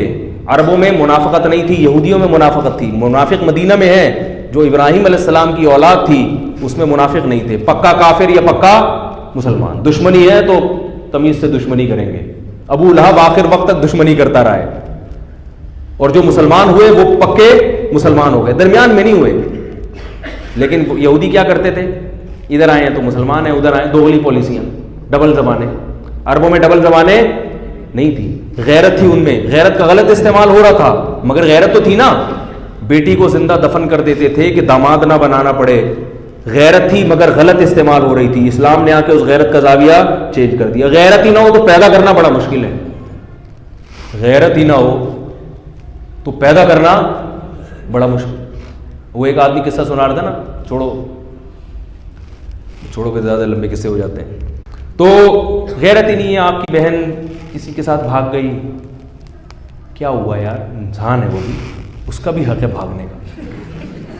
آپ کی اللہ نہ کرے بیگم کے ادھر ادھر تعلقات ہیں, کہہ رہے یار براڈ مائنڈیڈ بنو, کیا نیچ گھٹیا ہے, چھوٹا ذہن. اس نے ادھر آنکھ مٹکا کر لیا, ہم نے ادھر آنکھ مٹکا, چلتا ہے یار. ہم نے اس کی بیوی کو چھڑا, اس نے ہماری بیوی کو چھڑ دیا, برابری ہو گئی, کوئی مسئلہ نہیں ہے یار. یہ براڈ مائنڈیڈ غیرت ہی نہیں ہے بھائی. غیرت ہو ہاں, غلط استعمال نہ ہو, اس کا استعمال اس کا صحیح ہو. یہ نہیں کہ ذرا سا کسی آپ کی بیوی نے کہیں دیکھا تو ٹھا کر کے گولی مار دی اس کو, یہ بھی غلط ہے. اس کا ایک استعمال, اس کا شرعی حکم ہے کہ بھئی کس کی غلطی کتنی ہو تو اس کو کیا سے, لیکن غصہ تو آئے نا. غصہ ہی نہیں آ رہا کہ ہمارے اخلاق بہت اچھے ہیں. اخلاق اچھے نہیں ہیں, غیرت چھاٹ ہے. ٹھیک ہے نا. بہنوں کو پردہ نہیں کرا رہے, وہ گھوم رہی ہیں. چلو جس بہن پہ آپ کو دسترس نہیں ہے, آپ کو کنٹرول نہیں ہے, وہ تو چلو سمجھ میں آتا ہے. جو بیٹی آپ کے کنٹرول میں ہے, بڑے ہو کر وہ آپ کے ہاتھ سے نکل گئی, آپ پچھتاتے رہتے ہو, وہ تو چلو آپ کے کنٹرول میں نہیں. جو آپ کے کنٹرول میں ہے اس کو ادھورے لباس پہنا دینا, اس کی ٹانگیں ننگی لے کے اپنے ساتھ بائک پہ بٹھا کے گھوم رہے ہیں, تو اذا فاتک الحیاء فافعل ما شئت. جب حیا ختم ہو جائے جو چاہے کرو. عرب میں حیا تھی, حیا غیرت تھی, اس لیے اللہ نے بڑی اچھی اچھی قومیں تھیں, یہودی بھی تھے, عیسائی بھی تھے, بڑے پڑھے لکھے تھے, عرب جاہل تھے, لیکن آخری نبی کا انتخاب اللہ نے کس کے لیے, کس قوم میں کیا, عرب میں. کہا کہ یہ قوم ہے جو دنیا کی قیادت, اس وقت کے عرب. آج بھی عربوں میں بعض بڑی اچھی کوالٹی ہیں, لیکن ایسے عرب ذرا تلاش کرنے سے ملتے ہیں. تو وہ عیاشی نے ان کو خراب کر دیا. پھر بھی جب وہ صحیح ہوتے ہیں نا تو بہت ہی اچھے ہوتے ہیں. عرب اگر صحیح ہو جائے نا تو پھر بہت ہی صحیح ہوتا ہے. ہماری طرح نہیں ہوتا, پتہ ہی نہیں چل رہا صحیح ہوا بھی ہے کہ نہیں ہوا. ہم لوگ صحیح ہوتے ہیں تو پتہ نہیں چلتا کہ یہ صحیح چل رہا ہے یا غلط چل رہا ہے. آج کل عجیب دوغلت. عرب آج بھی خراب ہے تو خراب ہے, صحیح ہے تو پھر وہ ایسا صحیح ہو کے بتاتا ہے کہ آدمی کہتا ہے بھائی تو تھوڑا سا خراب ہی رہتا تو اچھا تھا. ہم لوگ افورڈ نہیں کر پاتے ان کو. تو ان میں جو متقی ہوتے ہیں وہ بڑی زبردست متقی ہوتے ہیں. وہ تو کوالٹی تھی ان کے اندر. تو اللہ تعالیٰ نے کس کو بھیجا, محمد صلی اللہ علیہ وسلم کو. خالد ابن ولید کیسے مسلمانوں کے دشمن تھے, اتنا آپ صلی اللہ علیہ وسلم کے خلاف دشمنی کی, لڑے, تلوار کے زور سے زیر نہیں ہوئے. آپ صلی اللہ علیہ وسلم جانتے تھے خالد ابن ولید بڑا غیرت والا آدمی ہے. 70 صحابہ کو خالد ابن ولید نے قتل کروایا ہے غزوہ احد میں, اسلام دشمنی میں. لیکن آپ صلی اللہ علیہ وسلم کی بصیرت دیکھو, یہ نہیں کہ ان کو بس کسی طرح مار دو, انہوں نے 70 افراد کو شہید کروایا. نہ آپ صلی اللہ علیہ وسلم جانتے تھے غیرت مند ہے تبھی تو لڑ رہا ہے. غیرت کا غلط استعمال میں لڑ رہا ہے, لیکن یہ ان کو یہ کنفیوژن ہے کہ یہ صحیح ہے اور ہم کیا ہیں, غلط ہیں. یہ سمجھ رہے ہیں ہم نے ان کے باپ دادا کے دین پہ حملہ کیا ہے, حالانکہ اصل ان کے باپ دادا کا دین وہی ہے جو ہم پیش کر رہے ہیں. جہالت ہے, غلطی ہے. کسی طرح ان کو زیر کرو. ایسا غیرت مند آدمی اگر ہمیں مل گیا تو کس کے لیے کام کرے گا, جو ہمارے مخلص لڑاکا اللہ کے لیے لڑنے والے 70 کو شہید کر سکتا ہے. وہ اسلام دشمن جو اللہ کے لیے نہیں لڑتے ان کا کیا کرے گا. تو آپ صلی اللہ علیہ وسلم نے کیسی بہترین تدبیر کی کہ صلح حدیبیہ کے بعد آپ صلی اللہ علیہ وسلم نے جب خالد بن ولید لڑنے کے لیے آ رہے تھے, صلح حدیبیہ ہوئی تو چلے گئے, پیغام بھیجا کہ خالد بن ولید کو جا کے بتاؤ کہ نبی نے پیغام بھیجا ہے کہ تمہارے جیسا سمجھدار اور ذہین آدمی اب تک اس کی سمجھ میں اسلام نہیں آ رہا, یہ بات ہماری سمجھ میں نہیں آ رہی. او کما قال صلی اللہ علیہ وسلم, اتنا ذہین آدمیوں کے اسلام نہیں سمجھ میں آ رہا. تو خالد ابن ولید نے جب یہ سنا فوراً متاثر ہوئے. انسان اپنی تعریف سن کے خوش ہوتا ہے. عزت دار لوگ جو ہے نا وہ پیشانی سے پکڑ کے گالیاں دے کے نہیں لین پہ آتے. وہ عزت دار آدمی آپ اس کو اچھے الفاظ سے دین کی طرف بلاؤ گے تو وہ آ جائے گا. قادیانی بھی اگر دین پہ لانا چاہتے ہو نا اور وہ اس میں آپ کو نظر آتا ہے کچھ, تو پھر آپ کو اس سے بہت محبت سے بات کرنی پڑے گی. یہ نہیں جا کے ایک صاحب گئے نا ایک قادیانی کو دعوت دینے کے لیے, کتے جیسی تیری شکل ہے, اس طرح کی بات مجھے اچھا نہیں لگ رہا ممبر پہ بات کرنا. کتے جیسی تیری شکل, تو تبلیغ کرنے جا رہا ہے, کیا کرنے جا رہا ہے بھائی, اس کو وہ آئے گا. تو خالد بن ولید کا دل کیا ہو گیا, نرم. انہوں نے کہا بہت تلوار سے نہیں, آرام سے, لڑائی سے ہم زیر, اس کا مطلب بزدل ہم ڈر گئے, نہ آرام سے. تو خالد بن ولید آئے اور اسلام قبول کیا. اور پھر آپ صلی اللہ علیہ وسلم نے کہاں بھیجا ان کو, غزوہ موتا میں. 3000 کی لڑائی 3 لاکھ سے تھی تقریباً, مجھے پورے اعداد ابھی یاد نہیں ہیں. اور آپ صلی اللہ علیہ وسلم نے ان کو کمانڈر بنا کے نہیں, عام فوجی بنا کے بھیجا. 3 صحابہ کو, جن میں جعفر طیار بھی تھے جو نجاشی کے سامنے تقریر کر کے آئے تھے, وہ میں بھی جلدی سے مکمل کر کے بیان ختم کرتا ہوں. ان میں حضرت جعفر طیار وہ بھی تھے. 2 صحابی اور تھے جن میں آپ صلی اللہ علیہ وسلم کے منہ بولے بیٹے زید ابن حارثہ, جو انتہائی چہیتے حب رسول اللہ. جب کوئی سفارش کرنی ہوتی تھی نا کسی نے, تو حضرت زید ابن حارثہ کو جا کے لوگ بتاتے تھے کہ نبی ان کی بات کو مسترد نہیں کریں گے. ایسے چہیتے کو آپ صلی اللہ علیہ وسلم نے میدان جنگ میں بھیج دیا کہ بھئی رومی حملہ کر رہے ہیں, 3 لاکھ کا لشکر ہے. اتنے چہیتے کو بھیجا آپ صلی اللہ علیہ وسلم نے. یہ آپ کی بھی قربانی تھی.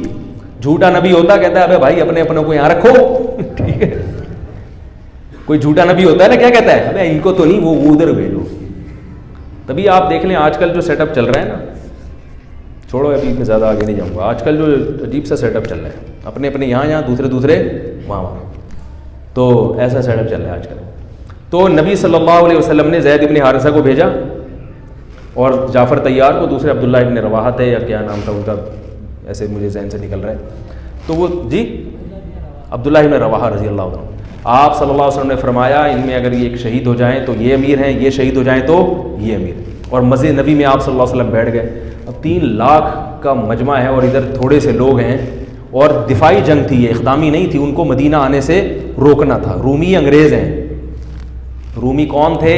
جن کو آج انگریز کہا جاتا ہے نا, یہ ان کی اولادیں, انہی کی اولادیں جن سے یہ صحابہ کی لڑائی ہوئی تھی. تو وہ یہ بڑے اس وقت بھی بڑے منظم ہوتے تھے. یہ نبی صلی اللہ علیہ وسلم کی ایک روایت ہے, فرمایا تقوم الساعہ والروم اکثر الناس, قیامت قائم ہوگی پھر بھی رومی دنیا میں زیادہ ہوں گے. تو ایک تابعین نے جب یہ حدیث سنی, انہوں نے کہا کہ میں یہ ساری قومیں دنیا سے ختم ہو رہی ہیں, اسلام کی تلوار کے نیچے آ رہے ہیں, رومی رہیں گے آخر تک. تو کوئی ان میں یقیناً کوالٹی ہوگی جس کی وجہ سے مسلمان ان کو قرب قیامت تک ہی, گورے تبھی تو دیکھو نا اب تک ہیں, اتنی بڑی بڑی طاقتیں ہیں. باقی روم اور فارس غائب ہو گئے, پتہ ہی نہیں کہاں. اتنی بڑی بڑی طاقتیں تھیں جو ان سے زیادہ مضبوط تھی رومیوں سے. تو انہوں نے جب اپنا خفیہ نمائندہ بھیجا نا کہ ان میں دیکھیں یہ کیا ان کی کوالٹی ہے جس کی وجہ سے یہ ایسی شکست نہیں ہوگی, ان کو ان سے جنگ رہے گی. تو انہوں نے یہ نوٹ کیا کہ ان کی کوالٹی یہ ہے. دیکھو صحابہ بھی سیکھتے تھے غیر مسلموں سے بھی, غیر مسلموں میں سے بھی سیکھتے تھے ان کے اندر کیا کوالٹی ہے, تاکہ وہ کوالٹی ہم اپنے اندر بھی پیدا کریں. کون سی بات ہے ان میں؟ تو وہ سیکھنے کے لیے گئے.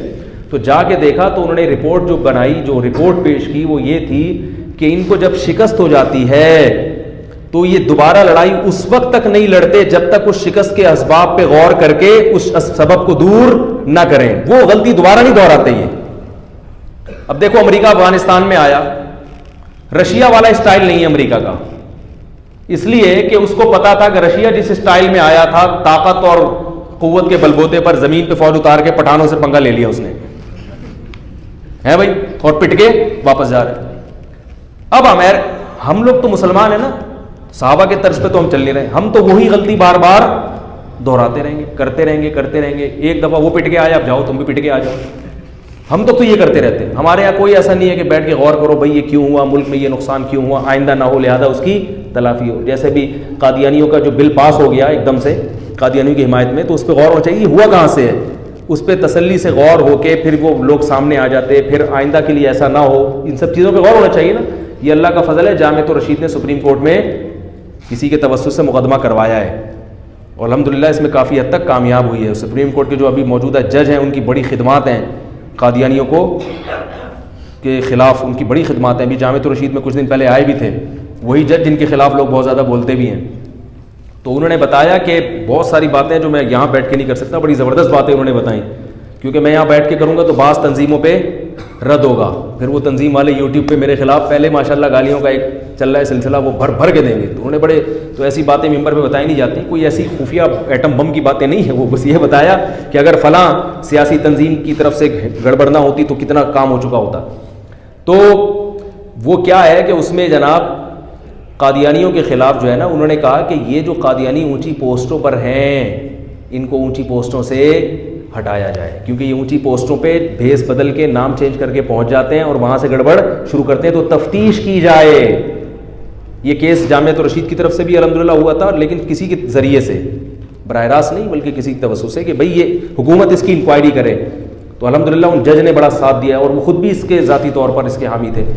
تو اس طرح سے کیا ہوتا ہے کہ بھئی آئندہ یہ غلطی نہیں ہوگی, کیونکہ بہت اونچی پوسٹوں پہ قادیانی پہنچے ہوئے ہیں اور وہ جا کے کیا کرتے ہیں, ایسی گڑبڑے کراتے ہیں. تو وہاں تک پہنچنا نہ دیا جائے ان کو.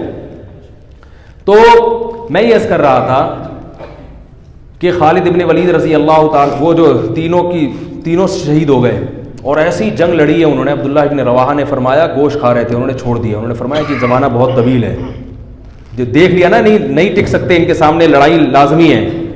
تو ایک صحابی نے تو اپنی بیوی کو طلاقیں دے دی وہاں کھڑے ہو کر. انہوں نے کہا بیوی یاد آ رہی ہے جس کی وجہ سے میں جنگ میں لڑ نہیں پا رہا, تو اس کو طلاق دی تاکہ اب نہ بچوں کی فکر نہ بیوی کی فکر. اب کیونکہ لڑائی اتنی سخت تھی, ظاہر ہے کوئی ریشو نہیں بنتا نا, کہ اتنے بڑے لشکر کو بھگانے کا کوئی تناسب ہی نہیں بنتا نا, کوئی جنگ کا کوئی کچھ تو ہو. تو اب تو ظاہر ہے صرف جذبہ ہی ہے اور بھرپور لڑائی ہے موت کی.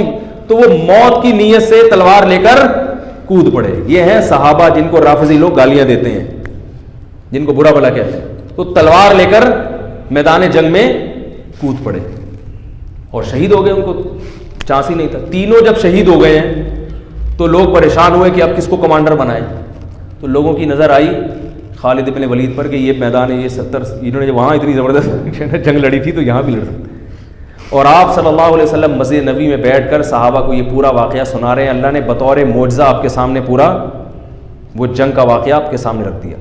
آپ صلی اللہ علیہ وسلم نے فرمایا عبداللہ ابن رواحہ شہید ہو گئے، حالانکہ بہت دور تھا یہ مدینہ سے، اور آپ صلی اللہ علیہ وسلم کی آنکھوں سے آنسو جاری. یہ معجزے کے طور پر آپ نے بتایا. پھر آپ نے فرمایا کہ جعفر طیار شہید ہو گئے، وہ بھی شہید ہو گئے. انہوں نے جھنڈا ہاتھ میں لیا اور وہ بھی شہید ہو گئے. اور آپ صلی اللہ علیہ وسلم کی آنکھوں سے جعفر طیار تو بہت زیادہ چہیتے تھے نبی صلی اللہ علیہ وسلم کو. حضرت علی کے بعد سب سے بڑا مقام اہل بیت میں حضرت جعفر طیار رضی اللہ تعالیٰ عنہ کا سمجھا جاتا تھا. تو آپ صلی اللہ علیہ وسلم نے صحابی کو خبر دی کہ جاؤ ان کی 4 بیویاں ہیں، ان کو جا کے اطلاع دو کہ وہ شہید ہو گئے ہیں. پھر ان کے بچوں کے سر پہ، ان کے چھوٹے چھوٹے یتیم بچے تھے حضرت جعفر طیار کے، ان کے سر پہ آپ صلی اللہ علیہ وسلم نے پیار کیا. اور آپ صلی اللہ علیہ وسلم ان بچوں کا پھر بہت خیال کیا کرتے تھے. تو وہ عورتوں کے رونے کی آواز آئی، بڑا دلچسپ واقعہ ہے. پھر آپ صلی اللہ علیہ وسلم نے منع کیا کہ ان عورتوں کو کہو کہ اپنی آوازیں پست کریں، گھر کی 4 دیواری سے آواز ان کی باہر نہ نکلے. بڑے خوبصورت جوان تھے حضرت جعفر طیار اور نبی کے چہیتے تھے. اور غزوہ بدر میں حضرت جعفر طیار کی بڑی قربانیاں تھیں. جب یہ آیا ہے نا کافروں کا لشکر بدر میں سامنے، اور کافروں کے سردار آئے کہ حل میں مبارز کوئی ہے ہم سے لڑنے والا، یعنی پہلے ہم سے لڑے پھر ہم دونوں میں سے کوئی قتل ہوگا تو پھر جنگ شروع ہوگی. ایسے بھی تھے. تو ادھر سے کون آئے؟ پہلے کچھ انصاری صحابی آئے. تو وہ جو ولید ابن عقبہ تھا نا، ولید ابن عتبہ، اس نے کہا نہ ہمیں اپنے جیسا چاہیے. ہمیں کیسا چاہیے؟ قریشی سردار ہونا چاہیے جو میرے مقابلے میں آئے، پھر لڑائی کا مزہ ہے. یہ وہ بہادری ہے جو کس میں تھی؟ بولو نا بھائی، عربوں میں. تو ادھر سے پھر حضرت علی آئے، حضرت جعفر طیار آئے، حضرت حمزہ آئے.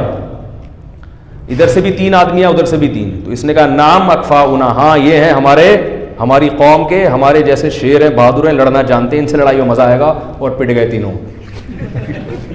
تینوں کیا ہو گئے؟ تو ادھر سے حضرت جعفر طیار جب آئے نا تو یہ تو بہادری کی بات ہے نا بھائی. ادھر 313 ادھر 1000، اور لڑائی ایسے شروع ہو رہی ہے کہ دونوں میں سے جب تک ایک زندہ ہے لڑائی شروع نہیں ہوگی. اور اس میں کتنا 50% چانس ہے نا اپنے شہید ہونے کا. اور سامنے سے بھی پتا ہے کہ بہادر ترین آدمی آیا ہے. کمزور ہو تو آدمی کہتا ہے میں جاؤں یار، میں بسم اللہ کروں، بلکہ اس میں بھی نہیں جائے گا، وہ کیا یار میں پٹ پٹا ہی نہ جاؤں میں. تو ایسے صحابی تھے جعفر طیار. اور وہ غزوہ موتا میں نبی کے کیسے چچا زاد بھائی شہید ہو گئے. تو آپ صلی اللہ علیہ وسلم کی آنکھوں سے آنسو بہہ رہے ہیں.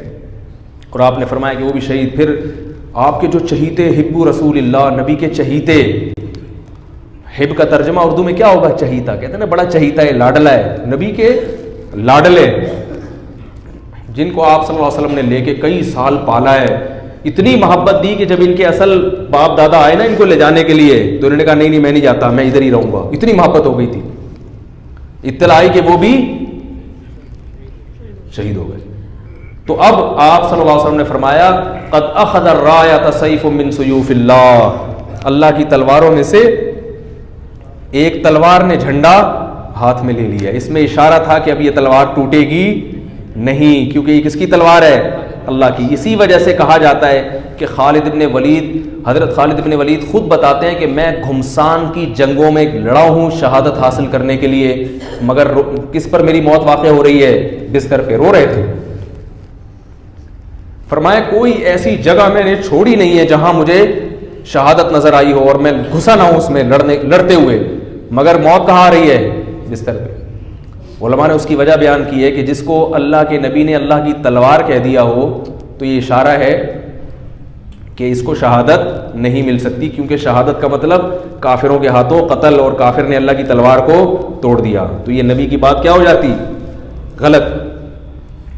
تو حضرت جعفر طیار حضرت خالد ابن ولید فرماتے ہیں کہ ہم نے صبح سے لے کے رات تک لڑائیاں لڑتے رہے ہیں. صبح سے لے کے، اس لیے کہتا ہوں اللہ کے بندوں کچھ ایکسرسائز کیا کرو. خدا کے بندوں، صحابہ کتنا اسٹیمنا چاہیے. میں یہ نہیں کہہ رہا تلواریں چلانے کے لیے ایکسرسائز کریں، پھٹنے کے لیے کریں، اس کے لیے آرمی ہے، فوج ہے. جہاد کرنا ہے، جنگ لڑنی ہے، کس کو جوائن کرو؟ آرمی کو جوائن کرو، ملک کی حفاظت کرو. اپنے ہی لوگوں پہ جا کے پھٹ جانا یہ جہاد بولو نا بھائی, نہیں ہے. لیکن یہ تو پتا چلتا ہے نا کہ جب ملک کو ضرورت ہوئی, جب دین کو ضرورت ہوئی لڑنے کے لیے, مذہب کو ضرورت ہوئی لڑنے کے لیے, تو لڑنے کے لیے کچھ گدے پہ بیٹھ کے لڑائی سیکھو گے کیا؟ اور صحابہ کا اسٹیمنا کتنا تھا. صبح حضرت خالد بن الولید تلوار کتنی بھاری ہوتی, کہ آپ اٹھا کے دیکھیں وہ جو تلواریں تھیں, وہ یہ قصائیوں کی چھریاں نہیں ہوتی تھیں, اتنی بھاری بھرکم تلواریں. فرماتے ہیں صبح فجر سے لے کے رات مغرب تک ہم تلواریں چلاتے رہے, اور میرے ہاتھ میں 9 تلواریں ٹوٹی ہیں, 9 تلواریں. اتنے لاکھ مجمع کے ساتھ لڑنا, اور کہتے ہیں میں اتنا قتل کیا ہے بندہ میں نے کہ ان کا اتنا زور تھا, مدینہ ہاتھ سے چلا جاتا صحابہ کے, مدینہ ہاتھ سے چلا, مدینہ کا دفاع تھا. یہ کہہ رہے اتنی تلوار چلی ہے کہ پھر وہ حضرت خالد بن جوش میں نا اشعار میں وہ پڑھا کرتے تھے. اور خواتین سے بھی کہتا ہوں کہ رشتوں کے لیے یہ جو سنگر ٹائپ کے لوگ ہوتے ہیں نا, گلوکار, ان کو پسند نہ کیا کرو. آج کل خواتین کے ہیرو کون ہیں؟ جو فلموں میں ٹھمکے لگا رہے ہیں, ناچ رہے ہیں, گا رہے ہیں, 10-10 20-20 لڑکیوں سے دوستیاں لگائی ہوئی. ان کو کہتے ہیں یہ ہیرو, کاش میری اس سے شادی ہو جائے, جو انڈین فلموں اور انگریزی فلموں کے ہیرو ہوتے ہیں. دینداروں سے محبت کرنا کرو, اور اپنے بیٹیوں کی جو شادیاں ہیں کس سے کیا کرو؟ دینداروں سے, جو معاشرے کے خلاف لڑنا جانتے ہیں. لڑنے سے یہ نہیں کہ بندوقیں چلانا, رسم و رواج میں ان کے خلاف چلنا, ان پہ کانفیڈنس ہے, ان کا ایک سوچ ہے, ایک تھنکنگ ہے. گلوکار سنگر بیچارے کی کیا سوچ ہوتی ہے؟ وہ تو ناچتا ہے, ٹھمکے لگاتا ہے, 10 لڑکیاں ادھر 10 لڑکیاں ادھر مر رہی ہیں, اور شہوت پرستی میں اور اپنی خواہشات کی غلامی میں ساری زندگی گزر جاتی ہے. ان میں کانفیڈنس نہیں ہوتا, ان میں قوت مزاحمت نہیں ہوتی ان لوگوں میں. ان کی خواہشات, اگر اس طبقے کو اگر کچھ خواہشات ان کی چھین لی جائیں تو یہ تو ویسے ہی خودکشی کر کے مر جائیں. کبھی آپ دیکھیں زیادہ تر اداکار, زیادہ تر تو نہیں لیکن اداکاروں میں خودکشی کا ریشو زیادہ ملے گا, کیونکہ یہ لائف کو انجوائے کرنے کے عادی ہو جاتے ہیں, قربانیوں کے عادی نہیں ہوتے. ذرا سی لائف کی انجوائمنٹ میں کوئی کمی ہوئی تو ٹھا کر کے مار دیا اپنے آپ. جوانی میں خودکشی کر لیتے ہیں, ڈپریشن کے مریض بن جاتے ہیں. یہ تو آپ کو یوٹیوب پہ ایک صاحب مجھے کہنے لگے یہ اداکار لوگ اگر اتنے پریشان ہوتے ہیں تو یہ اتنے کھلکھلے ہوئے یوٹیوب پہ کیوں آ رہے ہوتے ہیں؟ او بھائی, یوٹیوب پہ تو دانت دکھانے کے پیسے ملتے ہیں ان کو. جب کسی فنکشن میں بلایا جاتا ہے اداکاروں کو تو ان کو تو باقاعدہ مسکرا کے بات کرنا اور فیس ایکسپریشن سے ایسا ظاہر کرنا, بہت خوش ہیں, ہاں ہاں ہی ہو کر کے ملنا, یہ مصنوعی ہے, بہت مشکل ہے یار. حقیقی خوشی صرف دینداروں کے دل میں ہوتی ہے. باقی یہ جو اداکاروں, فنکاروں, گلوکاروں کی خوشی ہے یہ اوپر سے میڈیا کے. کبھی آپ اکٹھے وقت گزار کے دیکھو ان کے ساتھ تو آپ کو پتہ چلے گا یہ بیچارے بہت پریشان ہوتے ہیں, اتنے پریشان کہ بیان نہیں کیا جا سکتا. تو میں یہ عرض کر رہا تھا, تبھی تو دیکھو کبھی کوئی مزار پہ جا رہا ہے, کبھی کوئی روحانی بابا کے پاس جا رہا ہے. جتنے اداکار فنکار ہیں نا, کوئی کسی نے کچھ باندھا ہوا ہے, کسی تعویذ باندھا ہوا ہے, کسی امام ضامن باندھا ہوا ہے, ہر وقت خوف, ہر وقت ڈر, پتہ نہیں کیا ہو جائے. مولوی دیکھو پھوکے لگا رہے ہیں مگر اپنے تعویذ نہیں باندھ رہے ہوتے. مولوی لوگ خودکشی نہیں کرتے, 2 نمبر بھی نہیں کرتے خودکشی, عجیب سی بات ہے. یعنی 2 نمبر مولوی بھی جو مولویت کا نام آ گیا نا, وہ بھی نہیں کہہ رہا یار جاؤ اڑے بھاڑ میں, خودکشی بھی کرے گا, جاؤ اڑے. کیا ہے, تنخواہیں کتنی کم ہوتی ہیں مولویوں کی. قاریوں کو سارا دن بیچارے رگڑا لگانا پڑتا ہے بیچاروں کو, بچوں کو پڑھاتے ہیں سارا دن بیٹھ کے, تنخواہ کیا مل رہی ہے تھوڑی سی, پھر بھی خوش ہے. کبھی بیٹھو قاری کے ساتھ, بچوں کو پڑھا رہا ہو تو بڑے فارم میں ہوگا وہ تیش میں, لیکن ویسے نارمل لائف میں بڑا خوش ہوگا. میں نے اپنی زندگی میں اہل حق علماء کی بات کر رہا ہوں, جتنے اہل حق علماء دیکھے ہیں سارے خوش مزاج ہی دیکھے ہیں, سب خوش مزاج دیکھے, خوش رہتے ہیں وہ. پتہ نہیں کیا ان کو ایک خوشی ہے. اللہ تعالیٰ نظر بد سے بچائے اور اس نعمت کی شکر کی توفیق عطا فرمائے. تو جلدی سے بات کروں, بہت لمبا بیان ہو گیا آج. تو حضرت جعفر طیار, وہ حضرت خالد بن ولید کیا کہتے ہیں, کتنی تلواریں میرے ہاتھ سے ٹوٹی ہیں. تو اس لیے میں کہتا ہوں تھوڑا سا اپنے آپ کو صحابہ کے مشابہ بناؤ. المؤمن القوی خیر من المؤمن الضعیف, طاقتور مومن کمزور مومن سے اللہ کو زیادہ. ایک بیماری اللہ کی طرف سے آتی ہے, چاہے جتنی ایکسرسائز کر لو, جتنی خوراکیں کھا لو, اللہ جب بیمار کرنا چاہے تو پھر. وہ تو ایوب علیہ السلام اپنی صحت کا خیال کرتے ہوں گے نا, پھر بھی ساری زندگی بیماری میں گزر گئی. وہ اللہ کی طرف سے, اس پہ تو اجر ملتا ہے, درجات بلند ہوتے. ایک ہوتی ہے اپنی حماقتوں سے. تو جو ایکسرسائز نہیں کرتے, محنت مزدوری نہیں کرتے, یا محنت والے کام نہیں کرتے, بیمار ہو جاتے ہیں. آج میں صبح جاگنگ کے لیے کہیں گیا تو ایک وہ نوجوان, ناراض نہ ہو بھائی جو میری بات سن رہا ہے, وہ غیبت نہیں ہے, کسی کو پتہ نہیں ہے, اور صرف وہ اکیلا نہیں ہے, اس کے علاوہ اور بھی نوجوان ہیں. اس کی نیت تو اچھی تھی, لیکن چونکہ اس نوجوان کے الفاظ سے مجھے وہ واقعہ یاد آیا جو میں نے کسی نوجوان سے سنا. میں نے کسی آرمی کے میجر کا واقعہ سنایا تھا, ہمارے دوست ہیں لاہور میں, ان کی بڑی زبردست فٹنس ایکسرسائز بہت کرتے ہیں, آدھا گھنٹہ صبح جاگنگ کرتے ہیں. تو وہ مجھے بتا رہے تھے کہ میرے ساتھ کوئی لڑکی آ کے سیلفی بنا کے چلی گئی. تو مجھے بتا رہے تھے کہ یار وہ ہم کبھی وردی میں ہو تو بعض دفعہ لڑکیاں آ کے سیلفیاں بنا کے چلی جاتی ہیں فٹنس کی وجہ سے بڑی. تو کہہ رہے میں نے تو پتہ بھی نہیں چلا اور آ کے بنا کے چلی گئی, اب یہ کہیں فیس بک پہ ڈال دے گی تو میری بیوی سے میری پٹائی ہو جائے گی. تو میں نے یہ واقعہ کہیں بیان میں بتا دیا. تو اب کچھ لڑکوں کی رپورٹ آئی صبح صبح کیا کر رہے ہیں جاگنگ کر. میرے پاس رپورٹ آئی کیوں کر رہے ہیں, کہہ رہے مفتی صاحب نے کہا تھا وہ کیا ہوتا ہے لڑکیاں سیلفیاں بنا کے. تو جس کی یہ نہیں ہے تو اس کی تو صحت بنی نہیں سکتی, کیونکہ وہ سارا ادھر ہی اس کا جو ہے نا اسی غم میں گھلا جا رہا ہوگا. سمجھ رہے ہو کہ نہیں سمجھ رہے؟ تو شریعت کی نیت سے جو صحت اچھی ہوتی ہے, ماں باپ کے حقوق ادا ہوتے ہیں, بیوی بچوں کے حقوق ادا ہوتے ہیں, اللہ کی عبادت ہوتی ہے, روزوں پر طاقت نصیب ہوتی ہے, اس نیت سے آدمی کرے اور نبی کا فرمان ہے, باقی کوئی نیت نہیں ہونی چاہیے. اور توکل اللہ پہ کرے کہ اللہ چاہے گا تو صحت اچھی ہوگی, نہیں چاہے گا تو جو مرضی کرتے رہو. اچھے اچھے ہم نے صحت مند دیکھے ہیں, ہر چیز کا خیال کرتے ہیں اور ہارٹ اٹیک سے اسی وقت, حالانکہ ان کے دل میں کوئی ایک دن پہلے ٹیسٹ کروایا سب رپورٹیں کلیئر, اگلے دن ہارٹ اٹیک سے مر گئے. تو وہ اللہ سے تو کوئی نہیں لڑ سکتا نا, وہ تو تقدیر ہے. تبھی حکم ہوا ہے کہ دنیا سے محبت نہیں کرو, دنیا کمانے کی کوشش ضرور کرو مگر دل دنیا سے نہ لگاؤ, کوئی بھروسہ نہیں ہے. انہا خلۃ قد سیت من دمہا فجع وولع واخلاف وتبدیل, گرگٹ کی طرح رنگ بدلتی ہے یہ, آج دکھا رہی ہے بہت سباق, اگلے دن جتنا گرگٹ کی طرح رنگ بدلے گی. تو 9 تلواریں ٹوٹی ہیں, 9 تلواریں ہیں, چلا چلا کے تلواروں سے تلواریں مار مار کے ٹوٹی ہیں, پھر دوسری تلوار لیتے تھے. اور کہتے ہیں ہم پھر شاعری میں اپنی بہادری کے واقعہ بیان کرتے تھے کہ ہم نے جنگ کے موقع پر یا اس طرح تحدیث بن نعمت کے طور پر یہ بہادری بیان کرنا غلط نہیں ہے. تو بتاتے تھے ہم نے کھوپڑیوں کے مینار بنا دیے, کیونکہ 3 لاکھ سے مقابلہ اتنا قتل ہوا, پھر وہ دشمن بھاگا ہے وہاں سے. تو جعفر طیار رضی اللہ تعالیٰ عنہ نے, یہی جعفر طیار جو یہاں شہید ہوئے ہیں, نجاشی کے سامنے کیا کہا کہ اچھے خاندان میں.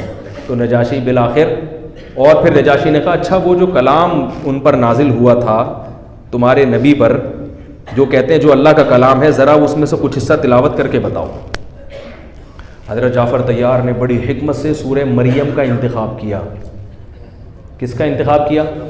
اگر وہ پڑھتے تبت یدا ابی لہب وتب, سورت تو بھی زبردست ہے, لیکن نجاشی کی سمجھ میں آتی, کہتے ہیں ابو لہب کون ہے بھائی, وہ ہلاک ہو گیا, کون ہے, کس کی بات ہو رہی ہے. اس سے پتہ چلتا ہے کہ تبلیغ کے بھی حکمت اور مسلحت کس کے سامنے کیا پڑھے. اگر وہ پڑھتے ہیں کہ تم سب جہنم میں جاؤ گے, کافر جو ہے نا, اے نجاشی تو وہ والی آیتیں پڑھنا شروع کر دیتے کہ جو ایمان نہیں لاتے اللہ اس کے رسول وہ کہاں ہیں, جہنم میں. تو بات تو صحیح تھی, لیکن یہ موقع نہیں تھا. ہر آیت ہر موقع پہ پیش کرنے کی نہیں ہوتی.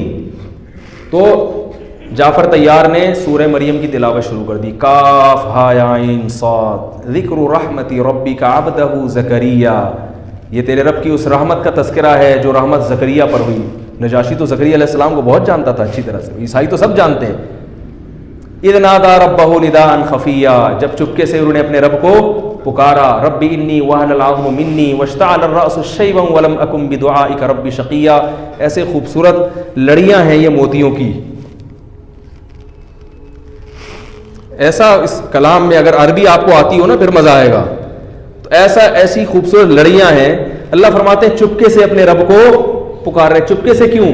اس لیے کہ سب کے سامنے پکارتے تو لوگ کیا کہتے, بے وقوف اور پاگل کے تانے دیتے. کیوں؟ اس لیے کہ سر سفید ہو چکا ہے, کمر جھک گئی ہے, بیوی ویسے ہی بانج اور بڈھی بھی, اور اللہ سے کیا مانگ رہے ہیں؟ اولاد کی دعا.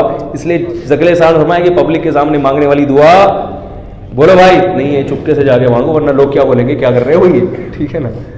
اذ نادى ربه نداء خفیا قال رب انی وهن العظم منی, اللہ جانتا ہوں میری ہڈیاں بوسیدہ ہو چکی ہیں. واشتعل الراس شیبا, سفیدی آگ کے شعلوں کی طرح بھڑک رہی ہے میرے سر پہ, اور میری بمراتی آخر بیوی کیا ہے, بانج بھی اور بڈھی بھی. ولم اکن بدعائک رب شقیا, اے اللہ مگر میں تیری رحمت سے نا امید نہیں. شکر ہے اب خری رہی تھا اس زمانے میں. اول تو ہوتا بھی تو اللہ کے پیغمبر وہاں نہ جاتے, روحانی ٹوٹ کے ڈرامے نہیں تھے. اللہ سے دعائیں مانگنے کا رواج تھا, مانگو اللہ سے. تو اللہ سے کیا کر رہے ہیں؟ دعا مانگ رہے ہیں. کوئی تعویذ گنڈا نہیں باندھا, یہ نہیں کیا وہ نہیں کیا. اللہ سے گڑ گڑا کے کیا مانگ رہے ہیں؟ اللہ تو جانتا ہے میری حالت کیا ہے, مگر میں تجھ سے نا امید نہیں ہوں. اب سوال پیدا ہوتا ہے نا, اللہ گویا پوچھ رہا ہے کہ بھائی تو پھر مانگ کیوں رہا ہے, جب نہیں ملی تو صبر کر لے, کیا خیال ہے؟ کیا بہت ہر ایک کی اولاد تھوڑی ہوتی ہے, کچھ اور مانگ لے بھائی, اب تو یہ اسباب کی دنیا میں تو مایوسی ہو, کچھ اور مانگ لے, اتنا گڑ گڑا کے چپکے سے آگے دعائیں مانگ رہا ہے. تو اللہ کو اس اشکال کا جواب دے رہے ہیں, حالانکہ اللہ کو تو سب پتہ ہے, لیکن جب اللہ سے دعا مانگی جاتی ہے پھر تو دعا کے تو آداب کچھ اور ہوتے ہیں. یرثنی ویرث من آل یعقوب, اے اللہ میں یعقوب کی اولاد میں ہوں, ابراہیم کے بیٹے پوتے یعقوب کی اولاد میں ہوں, اور اس اولاد میں نبوت کا سلسلہ چلا آ رہا ہے. میری اولاد نہیں ہے تو میری اولاد میں تو نبوت جاری نہیں ہوگی. میری جو خاندانی ایک مذہبی ایک چلی آ رہی ہے دین کے مقتدا اور رہبر, ہزاروں روحانی شاگرد ہیں, مانتا ہوں, لاکھوں کو میرے ہاتھ پہ ہدایت ملی ہے, وہ قوم کی قیادت کریں گے. مجھے کیا چاہیے؟ بیٹا چاہیے, کیونکہ بیٹا جس طرح سے خدمت کر کے میرے لیے صدقہ جاریہ بنے گا وہ کوئی اور شاگرد نہیں بن سکتا. اس سے پتہ چلتا ہے اولاد کتنی بڑی رحمت ہے. اب آپ کہہ سکتے ہیں کہ ان کا تو ایک ہی بچہ تھا, آپ کہتے ہیں مولوی صاحب بچے کتنے ہونے چاہیے؟ زیادہ. ان کا ایک اس لیے تھا کہ اللہ نے پہلے بتا دیا وہ پیغمبر بنے گا. ہمارے ایک کا نہیں پتا ہوتا کہ کون سا والا نیک بنے گا. کہتے ہیں نا ڈائس جتنی دفعہ تھرو کرو گے چھکے کا امکان اتنا ہی, سنا یہ چھکے کو ڈائس کہتے ہیں, جتنی دفعہ تھرو کرو گے تو چھکے کا امکان اتنا ہی زیادہ. تو جتنے زیادہ بچے ہوں گے ان میں چھکے نکلنے کا امکان, چھکے سے وہ والا چھکا نہیں, ایک تو وہ چھکا ہوتا ہے, چھکے سے مراد باصلاحیت جس سے آپ میچ جیتتا ہو, اس کا امکان اتنا ہی زیادہ. ایک صاحب نے کہا پھر بگڑنے کا امکان بھی تو اتنا ہی زیادہ ہوتا ہے نا, اوریجنل چھکے کا بھی تو امکان ہو جاتا ہے, اتنا ہی زیادہ ہو جاتا ہے. بعض لوگ یہ اشکال کرتے ہیں میرے اوپر کہ پھر بگڑے ہوئے بچے نکلنے کا بھی تو امکان ہوتا ہے. تو میں نے کہا اتنے پیدا کرو کہ اس پیئر میں 5-6 بگڑنے کے لیے بھی رکھو, ورنہ ایک ہی پیدا ہوا اور بگڑ گیا بیڑا غرق, اور 10 پیدا ہوئے ایک بھی کام کا نکل آیا تو ان بگڑے ہوئے کے بارے میں تم سے سوال نہیں ہوگا. اگر تم نے اپنی طرف سے تربیت کی کوشش کی, وہ ایک تمہارا بیڑا پار کر دے گا. ابراہیم علیہ السلام کو اللہ نے کہا خوب اور کثرت سے اولاد دوں گا. ابراہیم علیہ السلام کی اولاد میں زیادہ تر بگڑے ہوئے نکلے ہیں, اچھے کم نکلے ہیں, مگر پھر بھی اللہ ابراہیم علیہ السلام کی اولاد کو ابراہیم علیہ السلام کے حق میں کیا قرار دے رہا ہے؟ نعمت. کیونکہ ابراہیم علیہ السلام کو زیادہ اولاد ملی, پوتوں کی شکل میں زیادہ اولاد ملی, تو اس اولاد میں پھر اتنے بگڑے ہوئے تھے کہ ان میں اچھے بھی بہت زیادہ پیدا ہو گئے, ان میں محمد صلی اللہ علیہ وسلم پیدا ہو گئے. اگر ابراہیم علیہ السلام کو اللہ نہ اولاد دیتے پھر کیا ہوتا؟ تو اس لیے آپ اپنی طرف سے اولاد کی تربیت کی کوشش کریں, پھر بھی بگڑ جائے تو انشاءاللہ آپ سے سوال نہیں ہوگا, لیکن بن گئی تو آپ کا بیڑا پار کرے گی. تو بات کہاں چلی گئی یار, بہت ٹائم ہو گیا, سوالات رہنے دیں بس, اگلے ہفتے پوچھ لیں گے. تو نجاشی نے جعفر طیار رضی اللہ تعالیٰ عنہ سے پوچھا, جعفر طیار نے قرآن کی آیتیں پڑھنا شروع کر دی, اور پھر حضرت مریم کا واقعہ آیا اس میں, وہ نجاشی نے جو رونا شروع کیا ہے اس پہ اثر ہوا.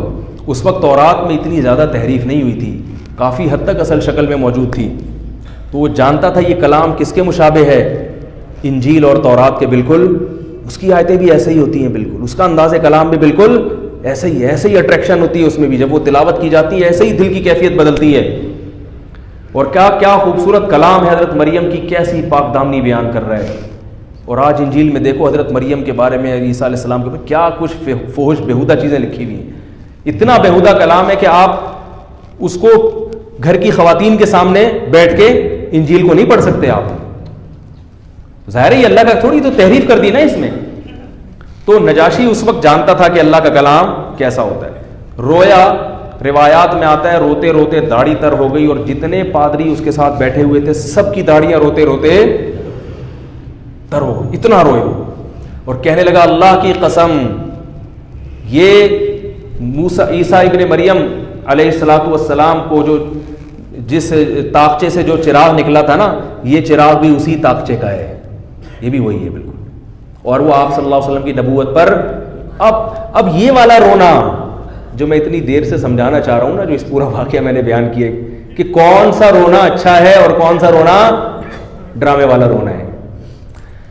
ارے بھائی اتنا لمبا جو میں نے واقعہ بیان کیا, یہ حدیث کون سی چل رہی تھی؟ 7 آدمی جو روتے ہیں. تو میں رونے کو ڈیفائن کر رہا تھا نا کہ کون سا والا رونا خاندانی رونا کہلائے گا اور ڈرامے بازی والا رونا نہیں ہوگا, اللہ کو پسند ہوگا, اور کون سا رونا ڈرامے بازی والا رونا ہے. تو یہ جو اب بادشاہ رویا ہے سارے کام کاج چھوڑ کر, اور اس کو یقین ہو گیا کہ محمد صلی اللہ علیہ وسلم کیا ہیں, سچے نبی ہیں, فوراً ایمان لے آیا. اور نجاشی کے علاوہ بھی لوگ ایمان لائے.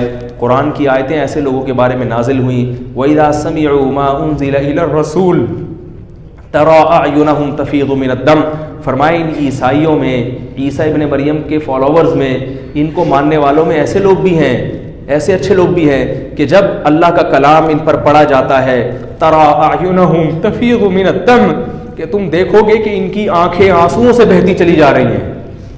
دیکھو کیا عجیب مبالغہ ہے. اللہ نہیں فرمایا کہ آنکھوں سے آنسو بہ رہے ہیں، آنسوؤں میں آنکھیں بہ رہی ہیں. نہیں یاری بات. ایک ہوتا ہے آنکھوں سے آنسو جاری ہونا، ایک ان آنسوؤں میں آنکھوں کا بہ جانا. یعنی یہ بلاغت ہے قرآن کی کہ اتنا روتے ہیں، اتنا روتے ہیں. کیونکہ ایسا اس لیے اتنا روتے ہیں کہ جیسے کوئی حق کی تلاش میں حیران سرگردان پھر رہا ہو اپنی کسی محبوب ترین چیز کی تلاش میں، اور اچانک اس کو وہ محبوب چیز سامنے مل جائے تو خوشی میں کتنا روئے گا. کوئی محبوب بچھڑ گیا آپ کے اور آپ پریشان اس کو تلاش، باپ سے بیٹا بچھڑ گیا، ماں کا بچہ بچھڑ گیا، اور وہ بیچاری پاگلوں کی طرح گلی محلے میں دوڑ رہی ہے میرا بچہ، اور 3-4 دن کے بعد جب اس کا بچہ ملے گا تو اس کی کیا کیفیت ہوگی. فرمائی ان عیسائیوں میں ایسے لوگ بھی ہیں جو حق کی تلاش میں ایسے بھاگتے ہیں کہ جیسے ماں اپنے بچے کے لیے تڑپتی ہے، اور جب ان کو حق مل جاتا ہے کہ یہ وہی مذہب ہے، وہی محمد صلی اللہ علیہ وسلم ہے جس کی عیسیٰ ابن مریم نے گواہی دی تھی، اور ان کی تعلیمات میں اور عیسیٰ ابن مریم کی تعلیمات میں کوئی فرق نہیں ہے، ایک ہی تعلیمات ہیں. تو اللہ فرماتے ہیں کہ تفیض اعینہم من الدمع ترى اعینہم تفیض من الدم، تم دیکھو گے کہ ان کی آنکھیں آنسوؤں میں بہتی چلی جا رہی ہیں. مما عرفوا من الحق، اس لیے کہ حق کو پہچان لیتے ہیں جس حق کی ان کو تلاش تھی. یقولون ربنا، اور فوراً دعا کرتے ہیں ہمارے رب، آمنا بما انزلت، جو تو نے کلام نازل کیا ہم اس پر ایمان لائے. تو بھائی یہ والا رونا کیسا ہے؟ یہ وہ رونا ہے جس میں اللہ کے عرش کا، بولو نا یار، سایہ ملے. تو اس لیے جب رونا آئے نا تو فوراً اپنے گریبان میں جھانک لیا کریں کہ کس بات پہ ہم رو رہے ہیں. اپنی ندامت پہ رو رہے ہیں. حق تلاش مل گیا تاکہ اب اس حق کو ہم فالو کریں. نجاشی کو حق ملا تو فالو بھی کیا نا اس نے، ایمان لے آیا، اور اتنا بڑا مقام. پھر آپ صلی اللہ علیہ وسلم کے لیے اس نے ہدایہ بھیجے، ایک باندی بھیجی اس نے آپ صلی اللہ علیہ وسلم کے لیے، اور آپ صلی اللہ علیہ وسلم کے لیے تحفے بھیجے اس نے، اور آپ صلی اللہ علیہ وسلم نے بھی اس کو کتنی عزت دی. واحد شخص نجاشی جس کی نبی صلی اللہ علیہ وسلم نے غائبانہ نماز جنازہ پڑھائی. اس لیے ہم کہتے ہیں کہ غائبانہ نماز جنازہ جائز نہیں ہے، یہ صرف نجاشی کی خصوصیت تھی. نبی نے جعفر طیار کی غائبانہ نماز جنازہ، بولو بھائی، نہیں پڑھائی. عبداللہ ابن رواحہ کی نہیں پڑھائی. اور ہمارے یہاں کوئی بھی تھوڑا سا مشہور آدمی مر جائے پوری دنیا میں غائبانہ نماز جنازہ شروع ہو جاتی ہے.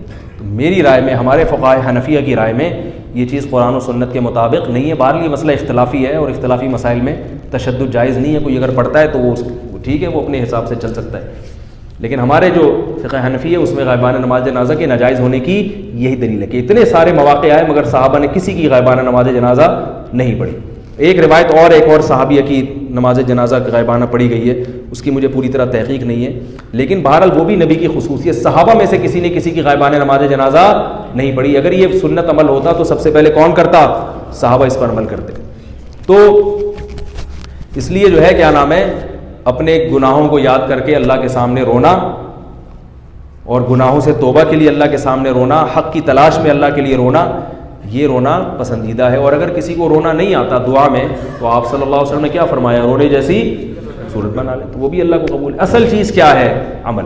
باقی اس حدیث کی تشریح ابھی باقی ہے. میں بات لے کے چلتا ہوں کہ چھوٹی سی بات ہوتی ہے، اس کو سمجھانے میں 1-1 ڈیڑھ گھنٹہ خرچ ہو جاتا ہے. اگلے ہفتے پھر یہی چلے گا، کیونکہ ابھی اس میں بہت ساری چیزیں باقی ہیں، چلیں گے اگلی دفعہ. سمجھ رہے ہو بات کو؟ باقی اگلے ہفتے تھوڑا ٹائم کم لوں گا میں، کیونکہ وقت بہت زیادہ کھینچ لیا ہے. تو بعض لوگ پھر بھاگ جاتے ہیں، کہتے ہیں یار یہ تو بہت زیادہ ٹائم لیتے ہیں. تو ٹائم جب لے رہے ہیں تو دے بھی رہے ہیں، سمجھ رہے ہیں؟ اس کو بھی سوچ لیا کریں تھوڑا سا. اللہ تعالیٰ ہم سب کو سمجھنے کی، عمل کرنے کی توفیق عطا فرمائیے. سوالات کی پرچیاں پھر اگلے ہفتے دیں. سبحانک اللہم و بحمدک، نشہد ان لا الہ الا انت، نستغفرک و نتوب الیک.